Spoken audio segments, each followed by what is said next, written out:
Konnichiwa. Yes.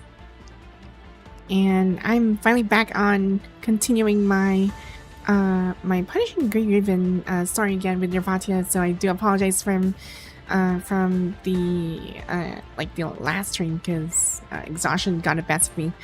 And yeah, lesson learned: not to put yourself to strain too much, because my brain was like already functioning like really hard, and then my physical body couldn't even keep up. So yeah, I kind of overlooked that one, or rather, not really overlooked. I underestimated it.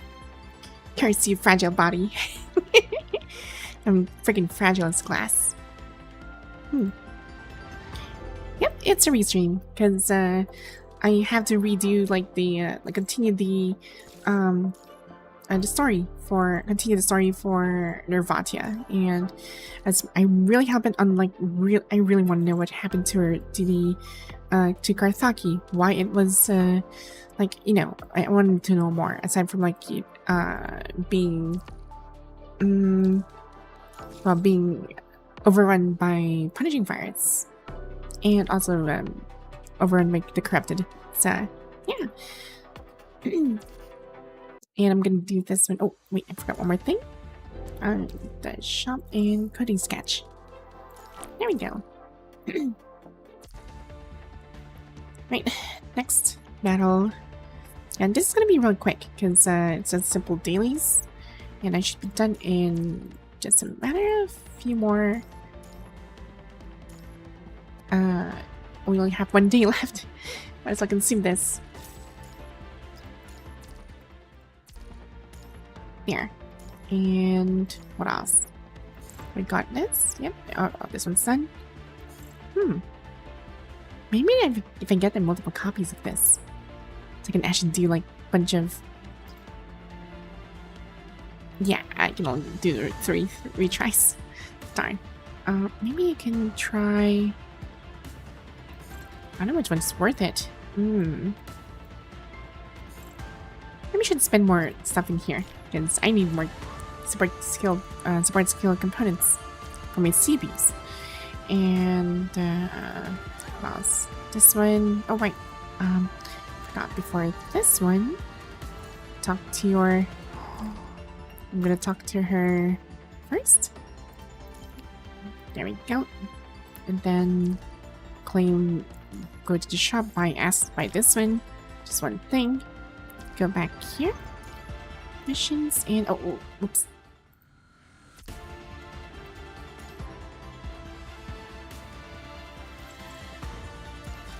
Clean.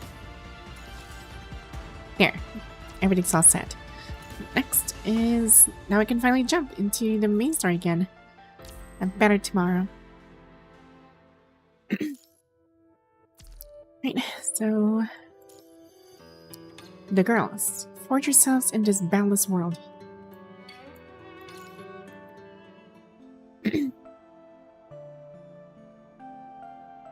Arataki Experimental Secondary School.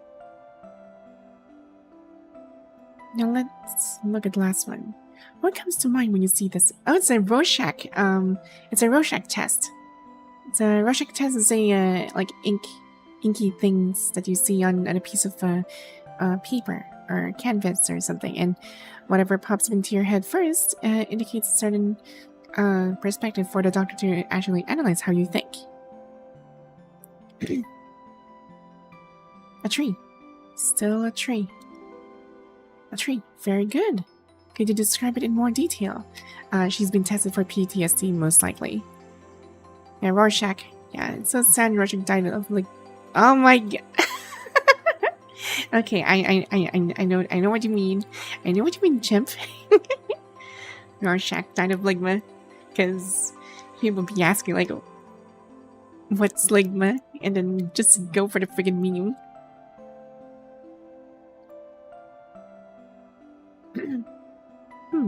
Looks like those Christmas trees they put outside stores during the holidays. The roots are at the bottom, with branches spreading out to the sides. But this one is a bit different. I think I can feel its color. What's pointing out at the Watchman edit? A Watchman edit? There's a watch. Huh. Oh, okay. I think I know what you mean. Like the guy that has like a Rorschach face, like with the like investigator looking guy. Okay, now I know what you meant. I mean, he was obliterated by Dr. Manhattan, so yeah. Color? What color is it? Gold, or maybe red. I feel like there's a dark sky above, pressing down on it. It's suffocating. The tree is bleeding. Elders. Very sadly puts away the cards and records the girl's response. I see. You mentioned Christmas trees. Do you remember where you last saw one? Sharp pain shoots through her head. She furrows her brow, her fingers tightly clutching the hem of her dress. I'm sorry, I can't remember. That's alright. This is on your first day back after your discharge. You're already recovering exceptionally well, Nivatia. Hello? Hi, Bernave. Yes. Hi. Noticing the girl's discomfort, the doctor promptly concludes his questions. Doctor, the answers I gave. How's my condition? Well, I've noticed that you've often associated these abstract images with trees, and your descriptions often include elements like burning or bleeding. Things that evoke tension or discomfort. This usually indicates that there's a particularly intense memory or emotion that your body has carefully tucked away. It's like your brain is shielding you from the injury in your heart to spare you from the pain. It's called post-traumatic stress disorder. Yeah, PTSD. Yeah, it's been a while. It's been a while, Neve. How'd you doing? As they told you at the hospital, it's a mechanism that your body triggers for protection. Are you okay tonight? So far I'm doing good. Like, I guess I'm a bit better compared to last night. So, yeah.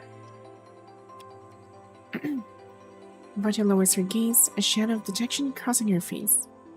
But whenever I hear those sounds, my chest tightens with pain. It's always so difficult to bear, and I might even pass out. Varta nods.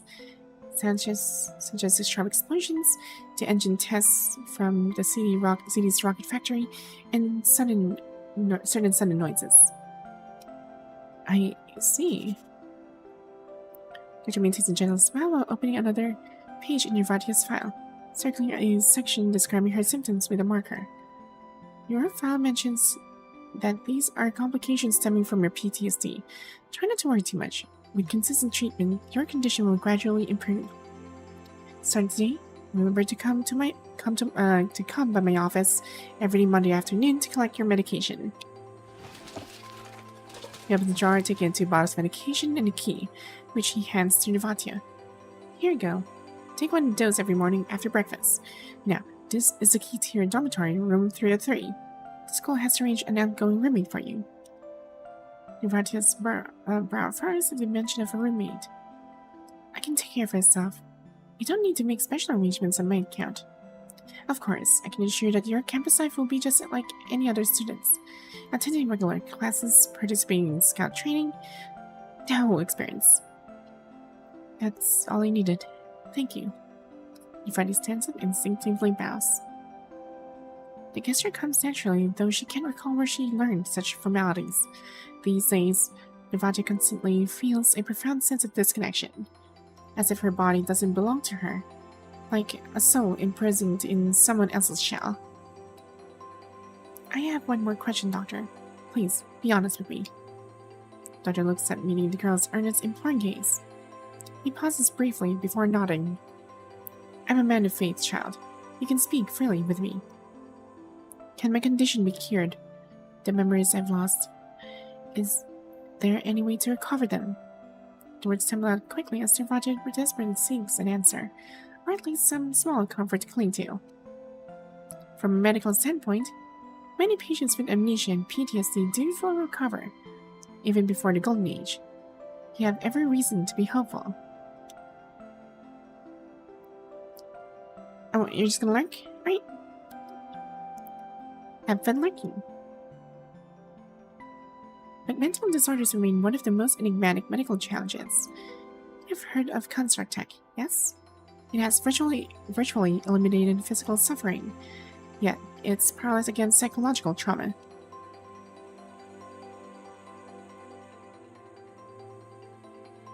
Different areas bring different traumas, and different people endure different sorrows.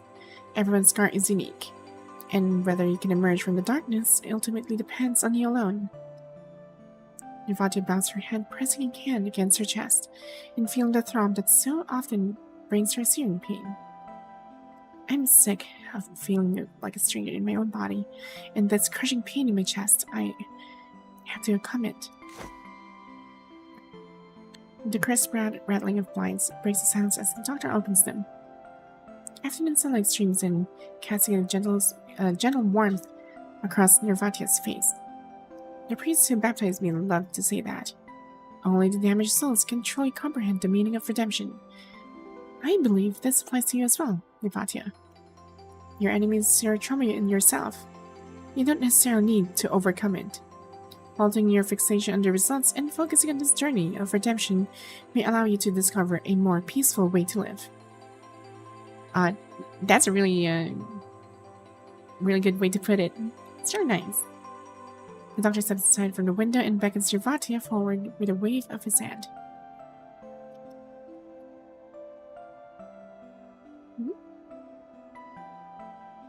Across the vast landscape, countless factories cluster around the towering CPF, stretching endlessly toward the golden horizon.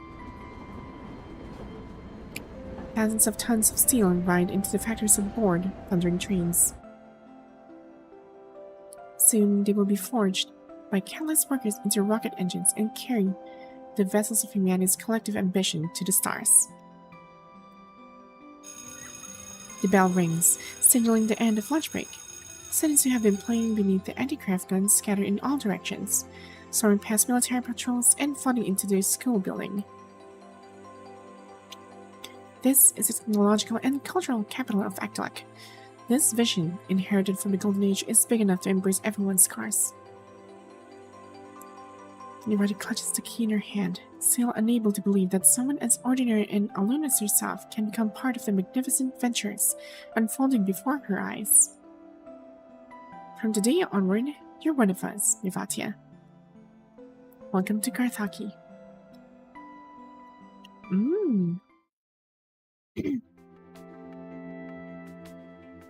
Karthaki Experimental Secondary School, 2:15 p.m. Rather than holding up in their dormitories, Karthaki students seem to prefer unwinding in the public spaces. Unlike the dormitories Nirvatia imagined, each floor is equipped with comprehensive sports facilities. Basketball courts and treadmills on the first floor, volleyball and badminton courts on the second. Additionally, each floor features well-stocked reading corners for students to study. A massive red banner hangs from the dome ceiling, proclaiming society's expectations for the children. Forge yourselves in this boundless world. How noisy. Nirvatia dropped off her luggage earlier at the common area at the end of the first floor, before reporting to the infirmary. But upon returning there, she discovers her suitcase lying open on the floor, her belongings scattered across the ground. Huh? What kind of garbage game is this? I have to start all over again if I'm dead? Boss, we agreed one life per person. It's my turn to play now. Jagienka. Jagienka. Oh, that's a very interesting name. Sounds very Russian, I guess. It kind of sounds like a Russian name. Get lost. That round doesn't count. Who gave you permission to mess with someone else's things? The girl with the eye patch sits on the sofa with her legs crossed, looking up to find a pair of furious eyes. That's mine. Give it back. Vita points on the old-fashioned handheld game console in the girl's hands. The device casing has Morgan hand-painted on it in small letters and appears to be quite old. What do you mean? Dang, isn't this yours? She grabs the beside her by the ear and twisted forcefully. "Oh, boss, that hurts. Stop it." If the luggage was left in the public area, didn't that make everyone's... I get all worked up about what's yours and what's mine. You and you. Apologize. Ooh, dang. Nevada fixes them both with a piercing glare. Oh? Jinky frowns and reluctantly gets to her feet, positioning herself directly in front of Devotya. "Listen, we're all family in this place, and everything in the common areas is shared property. Don't you know that basic rule?" That's right, that's right. You can take our toys and cakes too if you want. I'm not from around here. Don't try to lord over me with your made-up rules. Devotya grabs Jenkinka's wrist and tries to take back her game console, but Jenkinka holds onto it with an iron grip. An outsider? No wonder you don't know who I am. Hey, how do you lay hands on the boss? Jen darts forward, attempting to grab Devotya's arm. But before he can even finish, Devotya swiftly sidesteps his advance and twists his wrist in one fluid motion. Ooh. Devotya unmade outfit. Yes, she's an unmade outfit. Oh, it hurts, it hurts. Scythe's dramatic wailing, however, is drowning out some kind of noise coming from the outside. Hearing the strange sound, students from upstairs poke their heads out curiously to see what's happening. Give Morgan back to me, and... Ooh. That when the faint rustling outside suddenly erupts in a deafening roar. Devotya immediately collapses to her knees. The PTSD is actually kicking in. Her chest tightens as if an invisible electric current has surged through her body, exploding into excruciating pain in an instant. A piercing tears through her nerves as Devotya collapses to her knees. Her limbs curl involuntarily while cold sweat runs down her pallid cheeks. Her breathing grows rapid and shallow from the overwhelming pain. You idiot! What have you done? I didn't do anything. She just collapsed when the rocket went off. Don't just stand there. Go get a doctor, now! In her daze, time seems to stretch endlessly for Devotya. Everything around her becomes distant and unreal.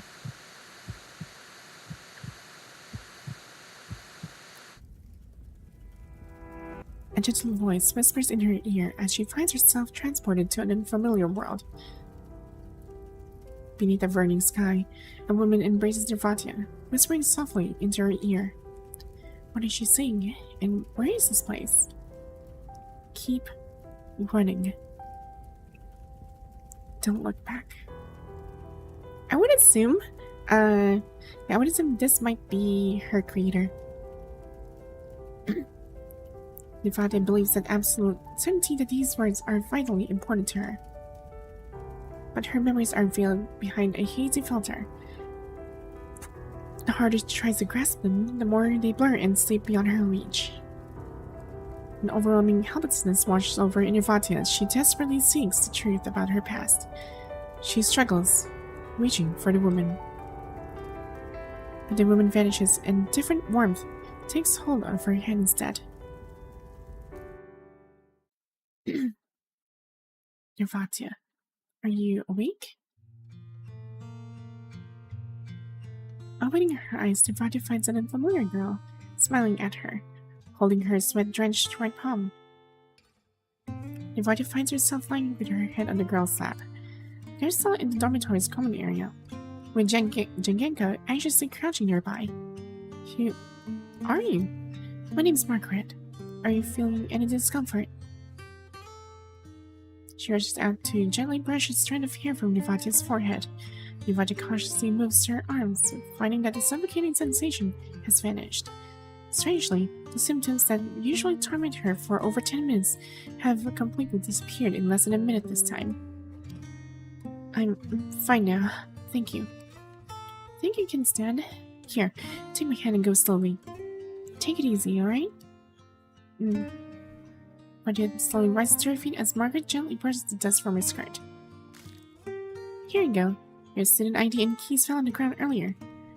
Guess what? I'm in room 303 too. We're roommates from today on. Ah, roomies. So this is the outgoing roommate the school doctor mentioned. Before Nevada can fully process the coincidence, Margaret has already turned her attention to Jaginka. Jaginka? Have you been bullying other students again? She was the one who got physical first. Questioned by Margaret, Jaginka flushes slightly as her eyes wander before finally fixing on her own shoes. Did you take something that wasn't yours? Hold out your hand. Jaginka immediately complies like a small animal caught misbehaving. Ooh. Not the boss anywhere now, is she? Here you go, Devatia. If Jaginka ever tries to trouble again, don't hesitate to come and find me, okay? Devatia nods. I wasn't giving her trouble, she was the one who... Before Jaginka can finish, Margaret turns around to face her. Ooh. Alright. The lunch lady taught me how to make a new kind of cake recently. Want to try some? Yeah. Then let's go. Margaret takes Jaginka by the hand and leads her away briskly. Seeing Margaret's retreating figure, Devatia lowers her gaze, looked at the key room 303 on her hand. Wait. After a moment's hesitation, she takes a step forward. Margaret turns back somewhat surprised. Thank you, Margaret. You already thanked me earlier. Don't be so formal with me. Can we be friends after this? Huh? Margaret seems taken aback by the question, but her surprise quickly melts into a delighted smile. Of course. We're roommates after all. Oh, that's right. That reminds me. Margaret, as if suddenly remembering something, pulls an object from her pocket. It is a bracelet adorned with a pale lavender pearl. Oh, hello, dark red. Here, this is for you, Devatia. Margaret walks over and fastens the bracelet around Nevatia's wrist. Oh, Jaginka, look! Doesn't it suit Nevatia perfectly? She's gonna say yes, because Jaginka doesn't really like, she's probably scared to towards Margaret. The girl smiles, grabbing Nevatia's hand and holding it in the air. Huh? Oh, yeah. Seeming unwilling to meet Nevatia's gaze, Jaginka merely glances over and responds half-heartedly. Jaginka turns her face away, twirling a strand of her hair around her finger, the bracelet with a pale yellow pearl on her wrist, glimmering softly. We'll be friends from now on, okay? I look forward to our friendship, Nevatia. Yeah, I look forward to it too.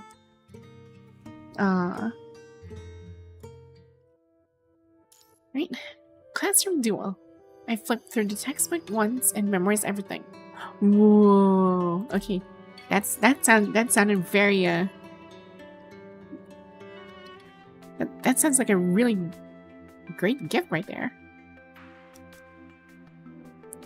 Alright, you little runs. Now that you've heard about my heroic feats during the officer's exam, I'm sure you're all fired up. Let's strike while the iron's hot and get back to our main topic. As I was saying earlier, here's how you treat open wounds on the battlefield. That will help you temporarily save a leg when you're facing rabid enemies. And I sincerely hope that if I ever wake up in a hospital bed, yours won't be the face I see. Impeccably dressed man lecturing at the podium is Major Lee, the head instructor for this year's scouting training. He is also Karthaka's notoriously tight-fisted manner and the fastest rising star in the actual combat zone. Now, I bet you all think you're now Florence Nightingale incarnate. But let me tell you, the real test is never just about flesh wounds. War, that turbo machine, is far more skilled at crushing what's in here. Taps his temple. Now, let's discuss something more subtle. Let's say a fellow soldier has been knocked unconscious by a projectile. Besides obvious external injuries, she's breathing rapidly, her skin is cold and clammy, and her pulse is racing like a rocket. What condition is this? Let's see. Knocked unconscious by a projectile, besides obvious external injuries, she is breathing rapidly, her skin is cold and clammy, her pulse is racing like a skyrocket. Condition? Sounds like that's like a physical shock. Yeah, this sounds like a physical shock towards the from the person. It's shock. Taking a raised her hand and stands up. Neurogenic shock. Induced by severe pain and fear. We need to lay her flat, elevate her legs, keep her warm, and treat her wounds as quickly as possible. Good. Didn't you answer a question earlier as well? What was your name again? Gigantic, sir. I was the one who answered the question about triage principles earlier. Yeah, I was right. It is shock. The only one. She really has to emphasize it. She looks up, declaring it with pride and excitement. Dekenka, I've seen your name on the parachute club roster. You have excellent grades, don't you? I got 6 first place finishes in 8 competitions, sir. Good. Now let's say the soldier you saved has survived.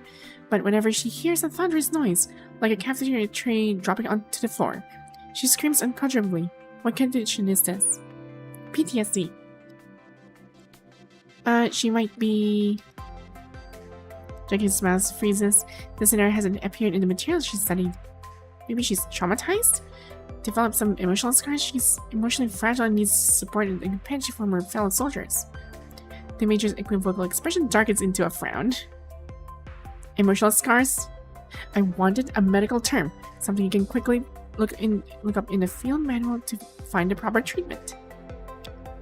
PTSD. This is a pathological issue, Giganka. Your chicken soup pep talk won't get anyone back to the battlefield to fight punishing fires. Ooh. Chicken droops her head dejectedly, awkwardly, twirling a strand of hair at the back of her head. However, speaking of professional terminology, I should tell you once about the time I took my office exam on Islay Islands. Islay? Maybe it's Islay Islands. 1 minute and 28 seconds. I win. Told you he couldn't go 3 minutes without bragging about himself. Damn it, it's all Jakinga's fault. If she'd answer a few more questions correctly, you'd be the one sweeping the hallway. As the instructor continues his passionate speech about the podium, the children below resume their hushed conversations. Bake the cake, bake the cake. Master Baker, bake the dime cake. In the background, Margaret lies on her desk, her sweet-smelling cake rests. Her bright smile is reflected in the crystal clear gaze. Margaret? Vardy quietly pulls out a stool and sits down beside Margaret. Where were you last night? You didn't come back to the dorm. Margaret looks at the newcomer with confusion. Who are you? Me? I'm Vardy, your roommate. You helped me yesterday afternoon. We're friends, remember? Vardy raised her, revealing her lavender bracelet. Oh, Nirvatia! Nice. Margaret beams with excitement and moves her chair closer. Try this. I made this mirror glazed cake with the lunch lady. It's super delicious. Chip, chip. Careful now, Margaret. This is the most crucial moment in a baker's life. She takes out a dainty little spoon and carefully scoops up a piece of the fragrant mirror. I'll pass. I don't really like sweets. Open wide. Oops. Dang, she got forcefully had to taste the cake. Before Nirvana can finish speaking, Margaret has already popped the delicious morsel into her mouth. The satisfying aroma melts on her tongue, causing Nirvana's eyes to widen involuntarily. Ooh, she's liking this. She kind of regrets having lunch earlier. Well, is it good? Yeah. Nirvana nods with the spoon still in her mouth as Margaret sadly claps her hands. One step closer to becoming the world's greatest baker. I'll have Giga try some after class. Margaret's voice grows louder and louder. Neither of them notices that the entire classroom has turned to stare at them. You two in the back row, stand up. Answer my previous question. When someone hears a thunderous noise like this, it's shell shock, sure. Nirvana blurts out her answer before the major can finish his question. Doesn't mean that the patient is cowardly. It's non-organic. Psychological trauma and is a documented illness that requires professional treatment. Correct answer. How do you know that? It's not supposed to be covering this lesson. I flipped through the textbook once and memorized everything. Ah, smart. Pretty Nirvadia smart. Excellent. That's the response of a top student right there. You remind me of my own military academy days. Oh, dang. And he's gonna be telling his story again. Major laughs heartily, though it's unclear whether he's praising Nirvadia or boasting about himself. You again. Answer this question.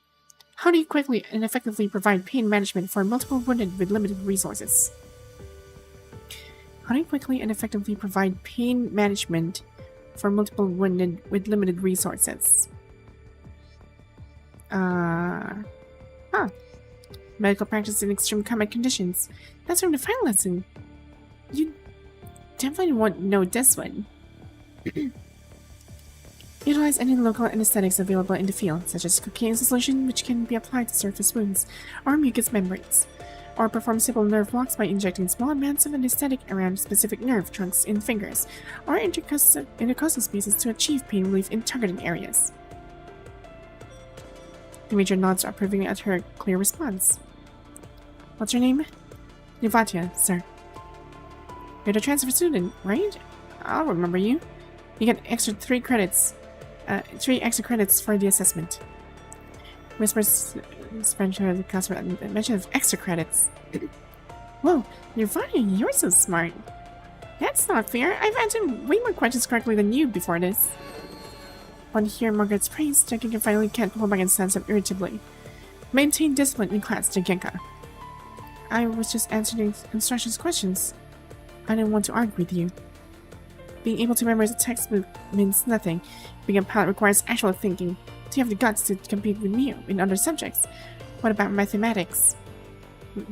Ignoring the warnings from behind, Jagenka boldly walks up to Nirvadia. The classroom instantly erupts with excitement. The children apparently delighted to witness such a scene. Go ahead, ask. Ooh, she actually dared. The first term of a geometric sequence is 3, and the sum of the first 3 terms is 21. What's the 5th term of this sequence? Wait, the first term of the geometric sequence is 3, and the sum of the first 3 terms is 21. So 3, 9, 18. So 3, 9, 18, 21. So that means if I'm going to multiply the, hold on. So 21, 3, 9, 21. Then if I multiply it by 3, that becomes 63. Then times 3, that's become, I'm actually thinking, wait, 63, times 3 for the 5th one, that's going to be 189, I believe. That would be the 5th sequence of this one. It's going to be 189. Math jump scare. Let the common ratio be q. 3 plus 3q plus 3q squared equals 21, which simplifies to q squared plus q minus 6 equals 0. Solving the equations gives q equals 2 or negative 3. I thought it was like a, yeah, then there's a 5th number is either multiplied by 2 multiplied by 2 to the power of 4, which equals 48, 3 multiplied by negative 3 to the power of 24, which equals 243. Conclusion is either 48 or 243. Wait, I think I exceeded. Darn. I was gonna, I missed that one. I thought it was like a Fibonacci sequence or something. Never mind. Your turn to ask. The altitude of a right angle is 6 centimeters and it divides the hypotenuse into 2 segments that differ by 4 centimeters. What is the area of the triangle? Wait, what? Altitude of right angle is 6 centimeters divided by the hypotenuse into 2 segments that differ by 4 centimeters. So that is 6 plus 2x. Wait, 6x 2x. X minus 2. I think x minus 4 is like the last one. So, or y is minus 4. X over where x is x minus 1 is equal to 4. Altitude is h is 6. There is. Yeah. Do the do you actually have to do the math? I mean, I just like thinking about it. I don't know. It's just me thinking about things. Teacher, I'm not following. Can you repeat that? Do you actually have to? Well, she moves her hands in the air, trying to visualize geometric figures in her mind. Go Jenkinka. Go Jenkinka. Should I find you a blackboard, Miss Pilot? Dang. I don't need it. According to the geometric mean theorem, describe the altitude equals... Majorly standing behind him. At that moment, the classroom falls silent to us. A tall figure looms behind Jenkinka. Jenkinka, Yuvadia, and you. So x times y equals 36, and because x minus y equals 4, shut up. Oh no. Taking a fan with frustrating shots and flings the cake from the desk behind her. Did she hit Major Lee? A cloud of gas echoes through the classroom, followed by instant, deathly silence. I think she threw the cake to Major Lee. Oh, Nirvana! Check it out! Okay, the instructor has turned into Santa Claus. Okay, so this is freaking... Yeah, they're gonna be so in trouble. Yeah, this is not gonna be good. Outdoor track, okay. And Yanka, wait for us. Nirvana, Jenkins, and Margaret are grouped into a 3-person scout patrol and sent to run 5 laps around the outdoor track with weighted backpacks for disrupting the class. Ah, dang. Yeah, Majorly just gave them a really 5 laps running in that dress.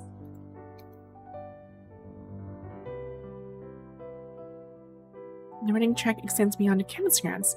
Under the golden sunset, the 3 girls begin their long trek around the Karthaka rocket factories with weighted packs strapped to their backs. Ooh. Yeah, this is gonna be really exhausting. Every time they pass one towering smokestack, another will immediately appear on the horizon, identical to the one before. The industrial Karthaki feels like an endless labyrinth to the girls in this moment. Friggin' cake. Darn, my math is not mathing. Nirvana's drenched in sweat, gulping down the hot afternoon air. She feels like she's seen in a mirage. The path beneath her feet seemingly stretching on forever. She regrets not stretching properly during warm-up. On your left. Huh? A rush of wind sweeps past, followed by a familiar voice from behind. Huh? Jenkinka, weren't you ahead of us? It's Pilot now, a full lap ahead, squeezed between the other 2 girls. The exhausted Nirvana can only glare at her, offering a token response to her taunt. Margaret, let me take some of your weights. As she stands, she opens Margaret's backpack and removes 2 cloth bags filled with sand. Well, it feels so much lighter. Are you sure you're okay, Jenkinka? Don't push yourself too hard. I'm not pushing myself at all.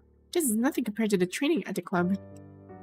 Wow, what kind of training she's actually doing? Jenkinka wipes the sweat from her forehead and looks over at Nirvana, who's gasping for breath. Just yesterday, Jenkinka watched her collapse in exhaustion.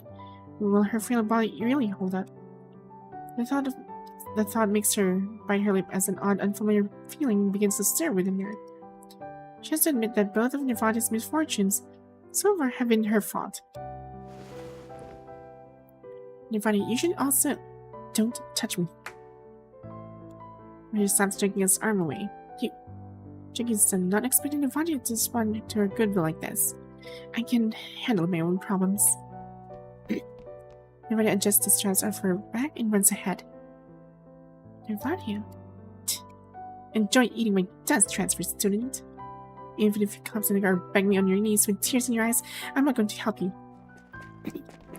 Jenkinka suddenly accelerates, taking long strides and effortlessly closing the gap that Nirvana struggled to create.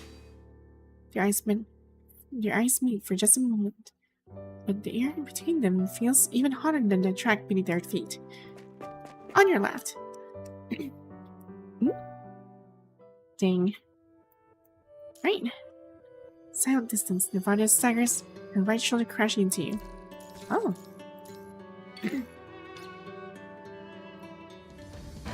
Out to a running track. Hundreds of Corruptants pursue the two of you relentlessly, their deafening shrieks echoing all sound. A collapsed smokestack. Uh-oh. Sorry. Give me a second. Sorry, there was a red alert on... I think it was a red alert? Hold on. Something just interrupted on my phone.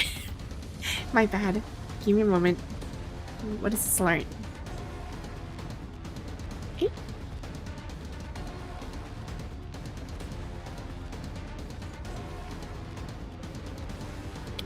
Yeah, so apparently we have a upcoming storm right now. Hold on. There's a powerful storm right now?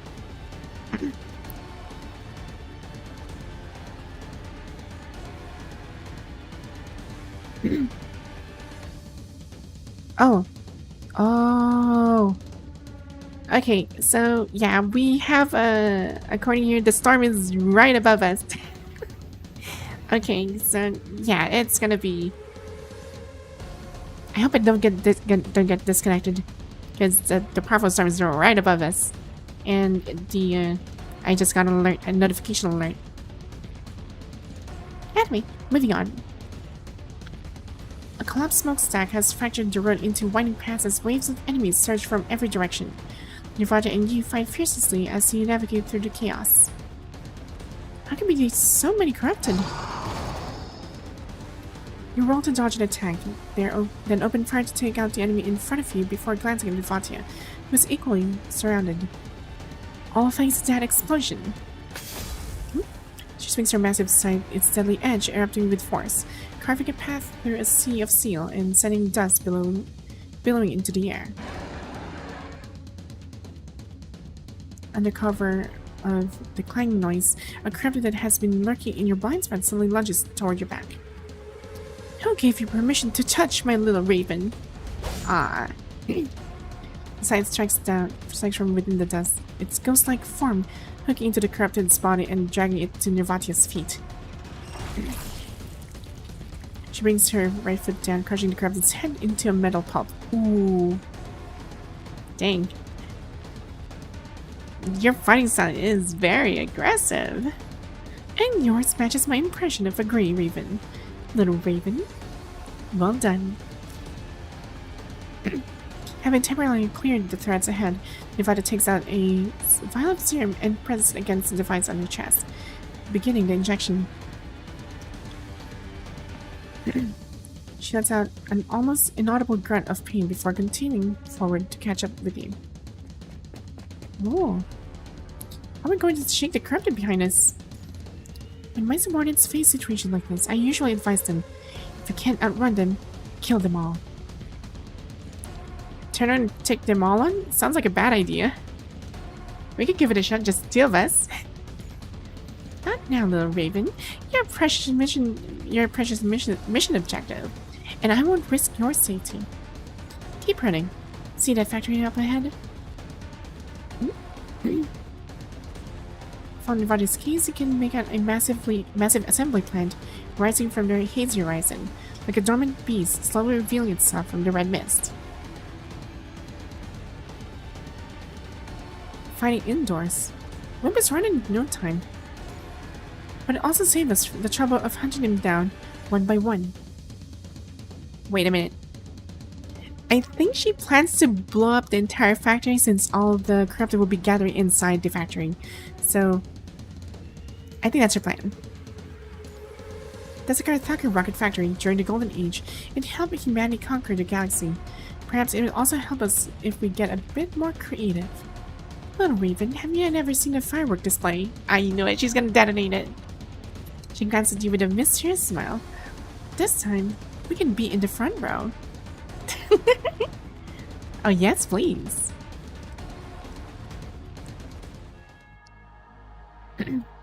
Show me the VIP seat. Metal hooves pound against steel plates, echoing through the factory like thousands of blades, scraping and grinding against each other. Countless carpet are scaling the walls like ants towards the light at the end of their narrow corridor. Ladies and gentlemen, welcome. The sharp click of her heels against iron plates echoes as her tall figure stands bathed in light. This is Carthage, cradle of the internal engine and one of the pillars that carry Actylite to the stars. Amid that thundering noise, Devata announces in a commanding, unruffled voice. The monsters lurking in the dark seem enticed by her words. They out roars of fury as they surge toward her. People believe that achievements forged by their hammers would stand eternal. Yet a sudden catastrophe shattered the grandeur they had pridefully built over decades in a single night. Countless shrieks answer from the darkness, the crowd wailing like a hurricane tearing through mountain ranges, growing ever more ferocious. How many souls lie buried here, forced to witness you define their homeland? Now it's your turn to taste the wrath of these spirits. Hurricane strikes the forest, and dozens of massive floodlights suddenly come to life, slicing through the oppressive darkness and illuminating the entire factory. On the eastern side of the corridor stands an imposing row of massive rocket engines. Little Raven. She calls out loudly, looking up toward the control room. You stand there, your right hand hovering over the dust-covered glass safety panel. Open the cover and press the ignition button. The moment you press the button, a deep humming rises from beneath your feet like distant thunder, heralding an approaching storm. Then in the blink of an eye, the sound pierces through the silence, transforming into an ear-shattering roar that shakes heaven and earth. Ooh. I think this is like the rocket testing field. In the trembling space beneath, dark red tongues of flame coalesce into a white torrent of plasma. The massive nozzles transform into a great axis forged from raging fire, cleaving through the enemies just feet away.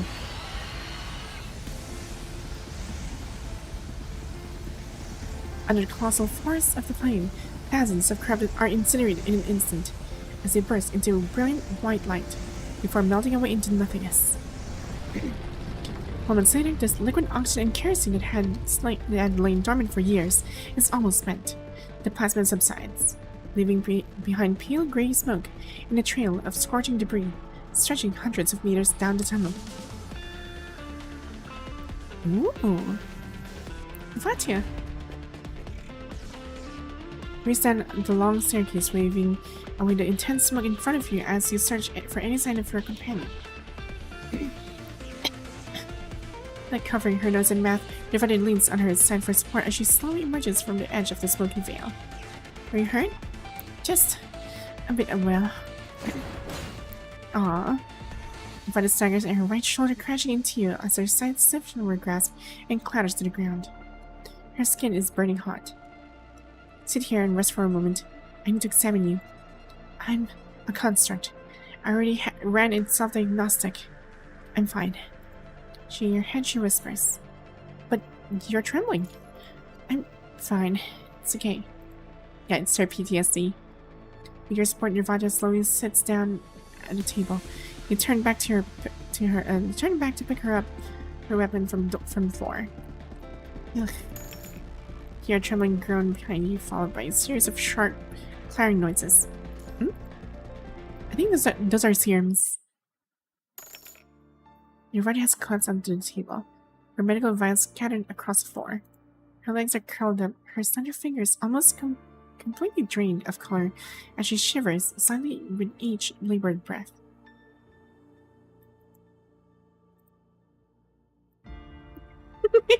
This is a very weird position, and just like examine her.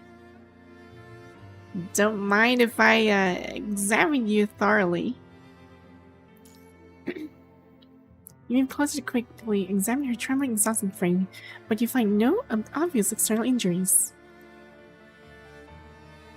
Her mind might be infected. Establish mind connection. In an instant, an endless hum surrounds you like raging waves. The moment you connect with your body's mind, we just sense something wrong within. There are no signs of punishing virus infections, which means your mind beacon is useless here. Cold and desolate, the complete stillness sends chills down your spine. A massive vortex hangs at the center of this unnatural calm, its twisting and expanding boundaries devouring any thoughts or intentions that dare to approach. Ooh. At the edge of the vortex, you glimpse fragments of Nevada's memories. Little Raven. Weak murmur pulls you back to reality. What do you need me? What do you need me to do, Nervatia? What? Her gaze is unfocused, her eyelashes fluttering like dying butterflies as her weary eyes settle on you. My prescription. She points to the vials at her feet. The vial. I have to stab this onto her chest now, do I? She weakly opens her arms, glancing down at the blue device on her chest before looking back at you. You remove the plastic cover from the needle and gently sit down beside her. The translucent liquid gleams in the glass vial. Injecting medication into a construct is a rare occurrence in your military career. Nevada seems to notice her hesitation.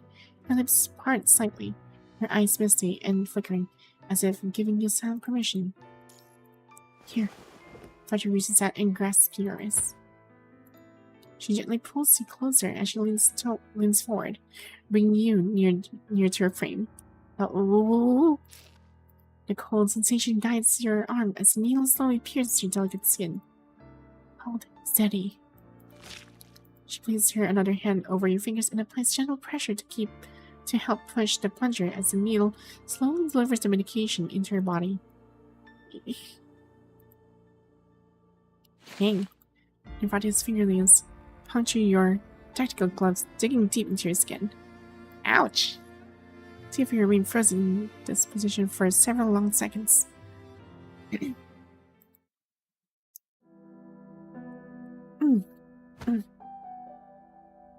suddenly release your grip and stumps backward like a deflated balloon before letting out a sigh of relief.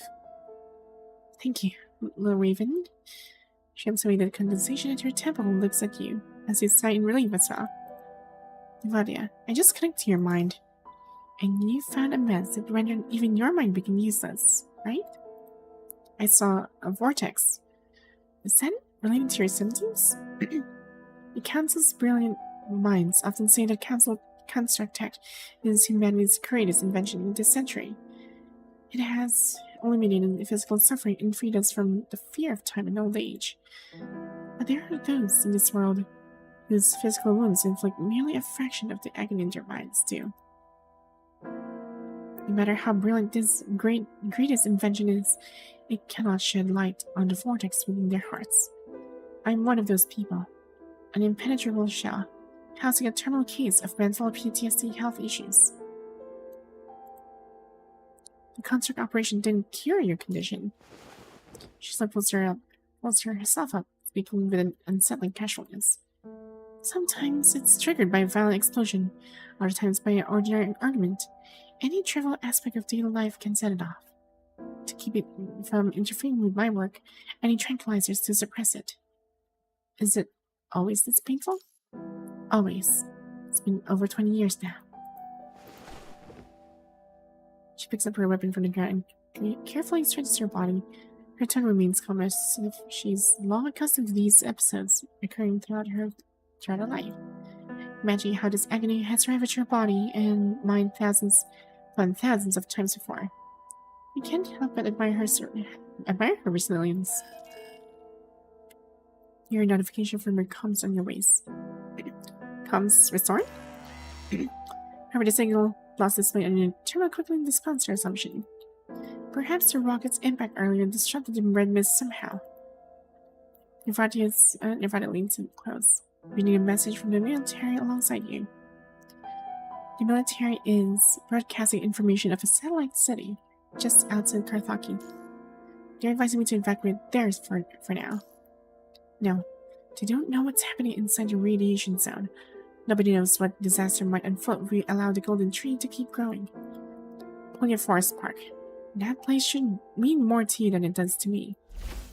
Ooh. Yeah, I don't like this tree. So many have died in this incident, and also provided me like a really scary experience as well. Don't remind me the pull-up part. We don't talk about the pull-up park. No, you're right. Nothing related to the Punisher fires can be blamed. But you glance at your body, meeting her wary gaze. The corrupted in this area have been mostly eliminated. So why didn't you stay here and rest, or head to that satellite city? You have 2 red mist blockers. I can do this myself. Stop. Your words are cut short as your body suddenly flicks your forehead. First off, little Rena, I'm perfectly fine right now. You don't need to worry about my condition. Not now, not ever. I can take care of myself, so don't let it distract you. Karthaki was the frontier of my research during the Golden Age, and Asimov sent me here to recover the lost data. Just like you, I also have a duty to fulfill. But I also have a more personal reason to be here. I need to uncover the true cause of the great Actylite explosion, and find out exactly what destroyed my homeland. She stared at you, her eyes gleaming with unwavering determination. I've waited too long for this. Whether for duty or personal reasons, I won't let you venture in there alone. She moves closer, reaching out to gently brush the dust from her cheek. As a security director, perhaps my judgment carries more weight when it comes to safety issues. Wouldn't you agree, little Raven? I understand and respect your decision. With her mind made up, all you can do is cooperate and move forward with her, until the truth behind the radiation zone's expansion is uncovered. Should we rest a bit before heading out? That's not necessary. We've wasted enough time dealing with the corrupted. As I said, matters regarding the punishing fires can't be delayed. No one knows what other surprises the radiation zone and that tree might have in store for us. Frontier rises to her feet. With the help of her Scythe, and Excelynne sends her hand to you. Protecting humanity from future threats. That's a duty we both share. Let's move out now.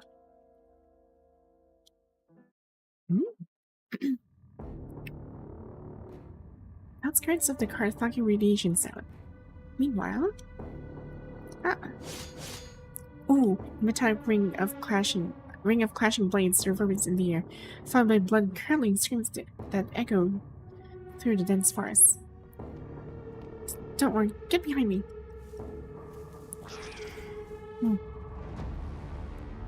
You corrupted stalk closer through the lingering mist, like specters lurking in the night, their metal skulls emanating a dark red glow. Stay calm, stay calm. Seeing this destroyed sidearm at the base of a tree, the human draws a combat knife from his waist while stealing a glance at the refugee retreating behind him. Ooh! A red glow flares, and a cold metallic shimmer cuts through the fog, lunging toward the man with deadly speed. Stay calm. I'll take you down with me. Get back. Commanding voice rings out from above. With a silver flash, a metal chain whips down from the treetops, wrapping around the corrupted skull as it advances. An agile figure descends while gripping the other end of the chain, using momentum to hoist the corrupted off the ground in an instant, snapping its neck with a loud crack. Don't just stand there. Get back. Yes. Oh, it's Genka, but future. The corrupted shrieks, lunging forward at lightning speed. Well, aren't you eager? Don't worry, I've got enough for all of you pieces of trash. Time seems too slow. Dust particles hang suspended in the air as she faces the deadly blade mere inches away. She raises her weapon and in a split second has the creature's head locked in her crosshairs. Open wide. Time for a bullet feast. She pulls the trigger and the gunpowder ignites with a roar. The bullet howls through the air, piercing the corrupted's forehead. As the red metal corpse falls forward, the female soldier steps slightly aside, letting it drop to the ground. Smoke drips from the barrel while she smoothly rests her feet, brushing her forehead and tucking away stray locks of hair. Take the refugees and get off here immediately. This area isn't safe. I bet you're... Just as the woman is about to turn and leave, the soldier behind her calls out. What? Is this guy a big deal these days? But boss? Is he like the same guy from... Soldier's eyes widen as his combat knife falls from his hand. Giganka! Upon getting a closer look at the soldier's face, she can get expressions. Also turns in surprise. Jang? It's me, boss. Tanga rolls up his sleeve, revealing an old childhood scar. When did you get so old? Ouch. I see your sharp tongue hasn't done one bit, boss. Chang hangs his head in resignation. Why are you back in Karthaki? Weren't you... It's a long story. She glanced in the mist spreading around them. This isn't time for reminiscing. Why did the red mist suddenly spread? What's the situation in the satellite city? I'm not sure. The red mist suddenly spread from across the river last night. The corrupted are everywhere, and we've lost contact with Babylonia. The corrupted were hiding in the fog and attacking aggressively. Some government units were scattered and are now mixed with refugees nearby. So I'm here to escort them back. So Karthaki is now isolated with the punishing virus.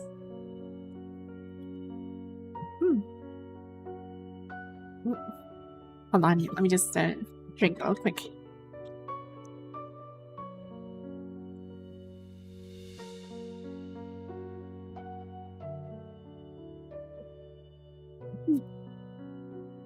Making a furrows her brow. There are probably several thousand people in the satellite city now, including the refugees and scattered troops. Our forces can barely defend ourselves, let alone break through with all these people. The good news is, the red mist on this side of the river is quite thin, so it's not lethal yet, at least.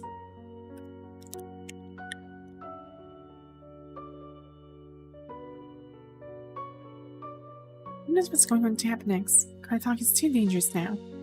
Are you still planning to go back? Your question sang boss briefly before smiling with resignation. Boss, I'm a Carthakian through and through.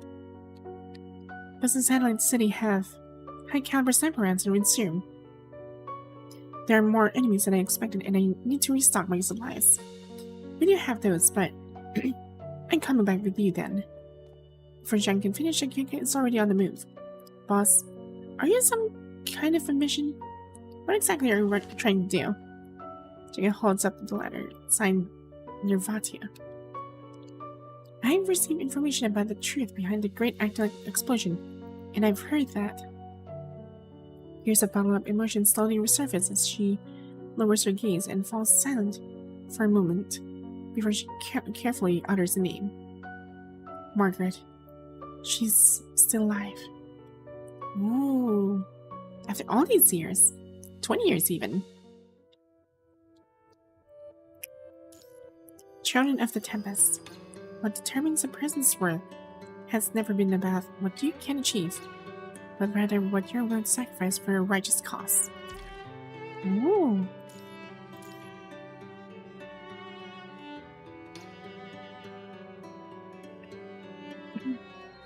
You can't do this. I was here first. I reserved this space yesterday. Who cares if you did? We're from the basketball club and we have a game next week. Don't get lost.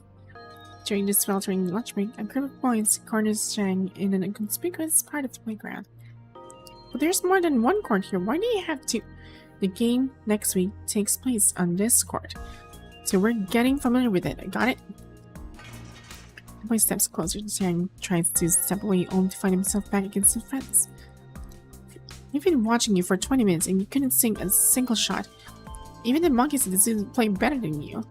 But I have to be honest. I didn't notice something special about you. He smirks, pointing at Zhang while looking back at his companions. He's exceptionally gifted at being completely talentless. He should start a circus club instead. There's an erupting laughter. You can't just... Stone flies up from within the group and strikes him. Chang instantly raises his arm and shields himself. With a sharp smack, a bloody gash appears on his forearm. Enough talking, loser. Get lost already. The junior students swarm around him, shoving him back and forth like a ball. Know your place, Ringmaster. Apologize and beat it. I didn't do anything wrong. Rules say everyone gets to play. What a stickler for rules. No wonder you don't have any friends. So soft and weak, that's why you always have to tag along with someone else. The students burst in laughter again. Circus freak, circus freak. This'll teach you a lesson next time. Fist stabs into his smirking face. What happens next time? Go on. I'm listening. Suddenly, a blonde figure tries in the center of the crowd. She stares as she cracks her knuckles. You. Ooh. Before the boy can finish, Jigenka delivers another kick to his face, knocking him to the ground. Bet that wasn't soft or weak. Or should I knock out a couple of your teeth, too? Ooh. Dang. Guard instantly falls down, all eyes turning to the girl behind him. She stands with her arms crossed, glaring at them with a raised eyebrow. Boss, are you his babysitter? Boss, that's Jigenka. Oh, the one from the parachute club? Whose parents were Air Force Martyrs? Jigenka's brow suddenly froze as she steps forward. Her furious gaze just inches away from the boy's face. Mention him again, and I'll promise I'll knock you down so hard you'll be flying through the air. Ooh. Let him go and crawl back to whatever hole you came from. She glances at Jang, who's clutching his injured arm. I've heard you're quite a fighter, but no matter how good you only got 2 fists. He waves his hand and several more boys approach, their imposing figures casting a united shadow over Jigenka. The credits for the long-distance race should have been ours, thanks to you. We might lose our shot at being titled the Dominic Patrol now. So, why is it my fault that you're trash? Jigenka scans at the crowd with disdain, loosens her collar, and slowly rolls up her sleeves. Is this everyone? Do you need some time to think about how to explain to your parents why you're going home looking like a bruised mess? Get her! Get her! Stop! Sharp, commanding voice calls out, stopping everyone in mid-motion. Jigenka, are you getting into fistfights again? Margaret? What are you doing here? Doesn't the basketball club have a game next week? How are you going to explain to your coach and the school if someone gets injured? Your father walks directly to Jigenka's side, sadly signaling her to step back a little. Aren't you a transfer student? Scout groups engaging in brawls constitutes a serious violation that can disqualify you from tomorrow's final assessment. The Prius rally is this afternoon. Do you want to become the school's laughingstock at this critical moment? Fadia speaks rapidly, clearly not wanting to leave them any room for argument. Leave now and we can pretend that we didn't see anything. Otherwise, you can forget about your game and say goodbye to the chance at the Dominic Patrol title. Oh, and Major will make sure each of you gets a beating. About this morning, the boys exchanged glances before all turning to look at their tall leader. You parachute and circus freaks got lucky this time. We're leaving. Turns away and walks away with his son's pout, and the others gradually disperse behind him.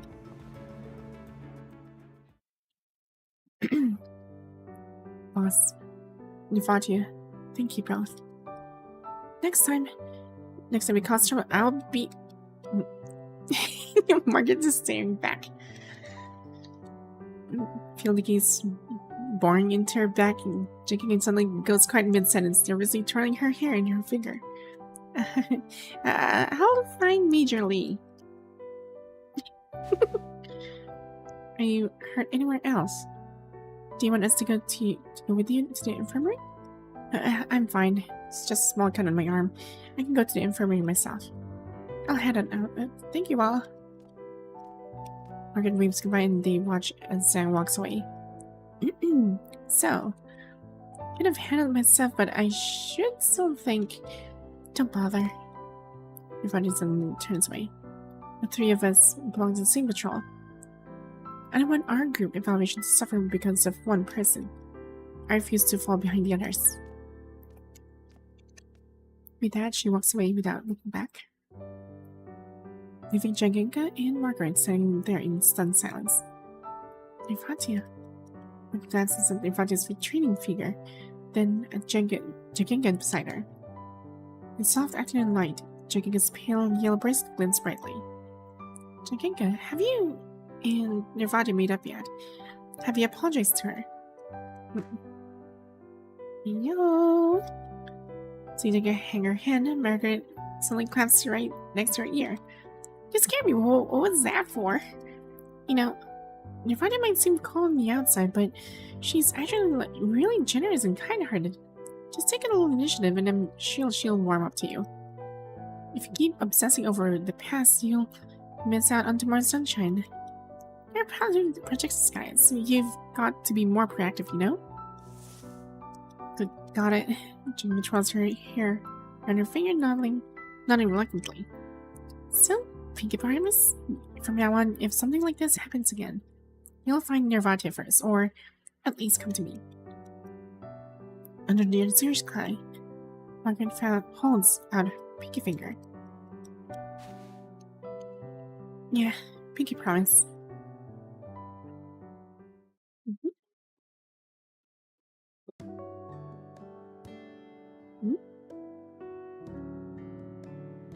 The setting sun bathes the spires of Karthaki Research Institute, casting a magnificent shadow across the Unity square below. Nearly 1,000 young students gather beneath. Since the institute normally prohibits public entry, most are visiting for the first time. Their faces light with excitement as they take in the spectacular surroundings. Whoa, it's so tall and big, like a super duper chocolate bar. I just got inspired. I'm going to try making one tonight. That's the Alliance Heritage Monument, Morgan. We covered it in cultural studies yesterday. Oops, I was too busy thinking about what fruits to use in my cake during class. Ding. Jaginka lets out a resigned sigh. It's shaped like a fountain pen, representing the scientific community of the entire Excellent Commercial Alliance. It commemorates how they transformed Karthaki from ruins into a global technological hub. See that inscription on it? Jaginka points to the side of the monument. Morgan shades her eyes with her hand and looks up. Ooh. For a better tomorrow. Oh, okay, that's why the title of this chapter is actually For a Better Tomorrow. Huh. Wow, that makes sense. Oh, and that's what's written on the first page of the Scout's Handbook. Yeah, it's also Karthaki's motto. She smiles, scanning the crowd around him. Where's Nevatia? She was chosen to be part of the staff. She's probably helping backstage right now. Chosen. Jigging against the 3 connecting seats she fought so hard to secure and lets out a sigh. She's always stealing the spotlight. Dang. Guided by the staff, students begin taking their seats. Soon after, a tall figure emerges from the backstage and steps onto the spacious podium. Scouts, our rally is about to begin. Maintain silence. Familiar voice echoes across the square as the audience gradually falls silent. Now, please give our keynote speaker a warm round of applause. This is Comrade Gregory, a distinguished worker who has served honorably on Karthaki's industrial front lines for 30 years.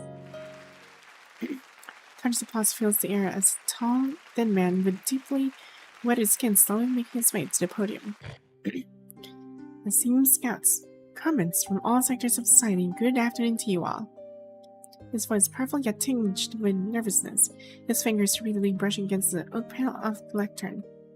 Looking at him, one cannot help but think of an ordinary middle-aged everyman. Actually, I wasn't supposed to be the one standing on this podium today, but my old liver condition flared up again 2 days ago. When I opened my eyes, the doctor informed me that I have less than 2 months left to live. As a worker, I understand that the true measure of an endeavor's greatness lies not in glamour, but in its ability to withstand the trials of time. So, in what little time I have left, I wish to make a final contribution to the cause I hold so dear. He lifts his face with pride as he says that, his gaze sweeping over the children in the audience, his face no longer hesitant or nervous. 30 years ago, a piece of shrapnel struck my liver during the war. The doctor said the wound would eventually rupture again, and when that happened, I would certainly die from poisoning. No one knows when that day will come. It could be an hour, a week, or even 10 years. It hangs over me like a sword of Damocles, casting every day of my life into a waking nightmare. I couldn't see any meaning in such an existence. Then one day, Excelynne launched their plan to rebuild Carthage, and I became one of the first pioneers to set foot on those ruins. Those who journeyed with me were mostly young people affected by the war. Excelynne gave us an official designation, the Carthage Scouts. Oh, okay. I'll never forget that bitter winter when over 400 of us scouts trudged through snow and wind to lay a narrow gauge railway across the river bridge, carrying steel and wooden planks on our shoulders. A snowstorm has plunged Carthage into minus 30 degrees. To ensure the Carthaginians had access to coal and firewood, we worked around the clock, fearing that even a moment's stress might leave someone suffering in the cold. We completed it, and I collapsed from exhaustion.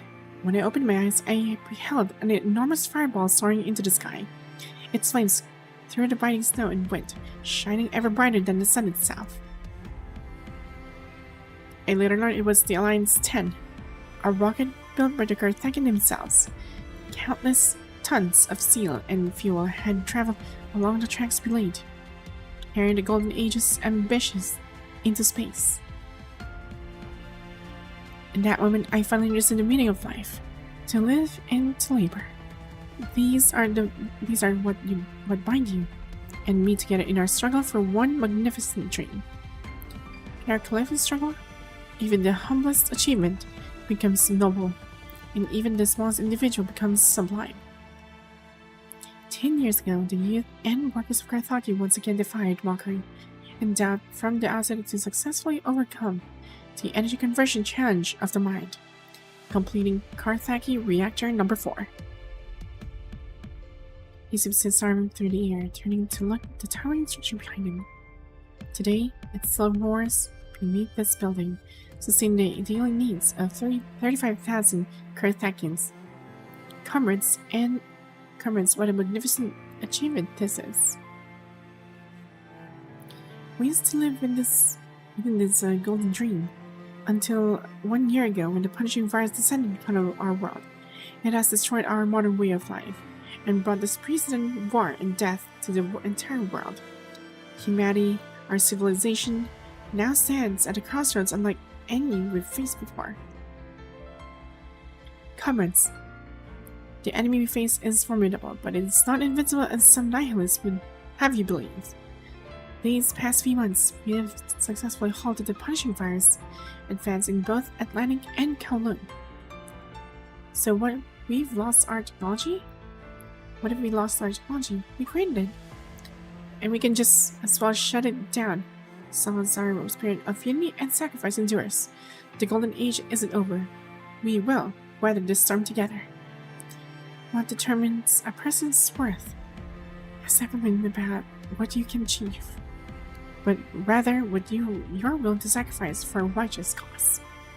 My dear young scouts, your parents' generation and mine fought and bled to create a beautiful world we have today. Today, that same sacred duty falls upon your shoulders. We will not allow the punishing virus to advance one step further. We will continue to live brilliantly and labor passionately for everything we hold dear, for a better tomorrow. Whoa. Yes, I'm clapping. Gregor raises his arm high and squares arms in thunderous cheers. Enthusiastic suddenly strikes to your feet. Paying respect to the tearful old worker on the stage. Whether or not they fully grasped Gregory's speech, the students have undoubtedly recognized the dramatic shifts of their era and felt a sense of purpose through these words. They are no longer individuals, but a community bound together to live and labor. It seems that every person, every small effort can influence the course of history. Of course, some do not buy into this fervent idealism. More propaganda. In motivational speeches defeat the punishing virus, I was hoping to see Colonel Pavlov and hear about actual combat. Pavlov is... well... Pavlov's not here anymore. Unfortunately.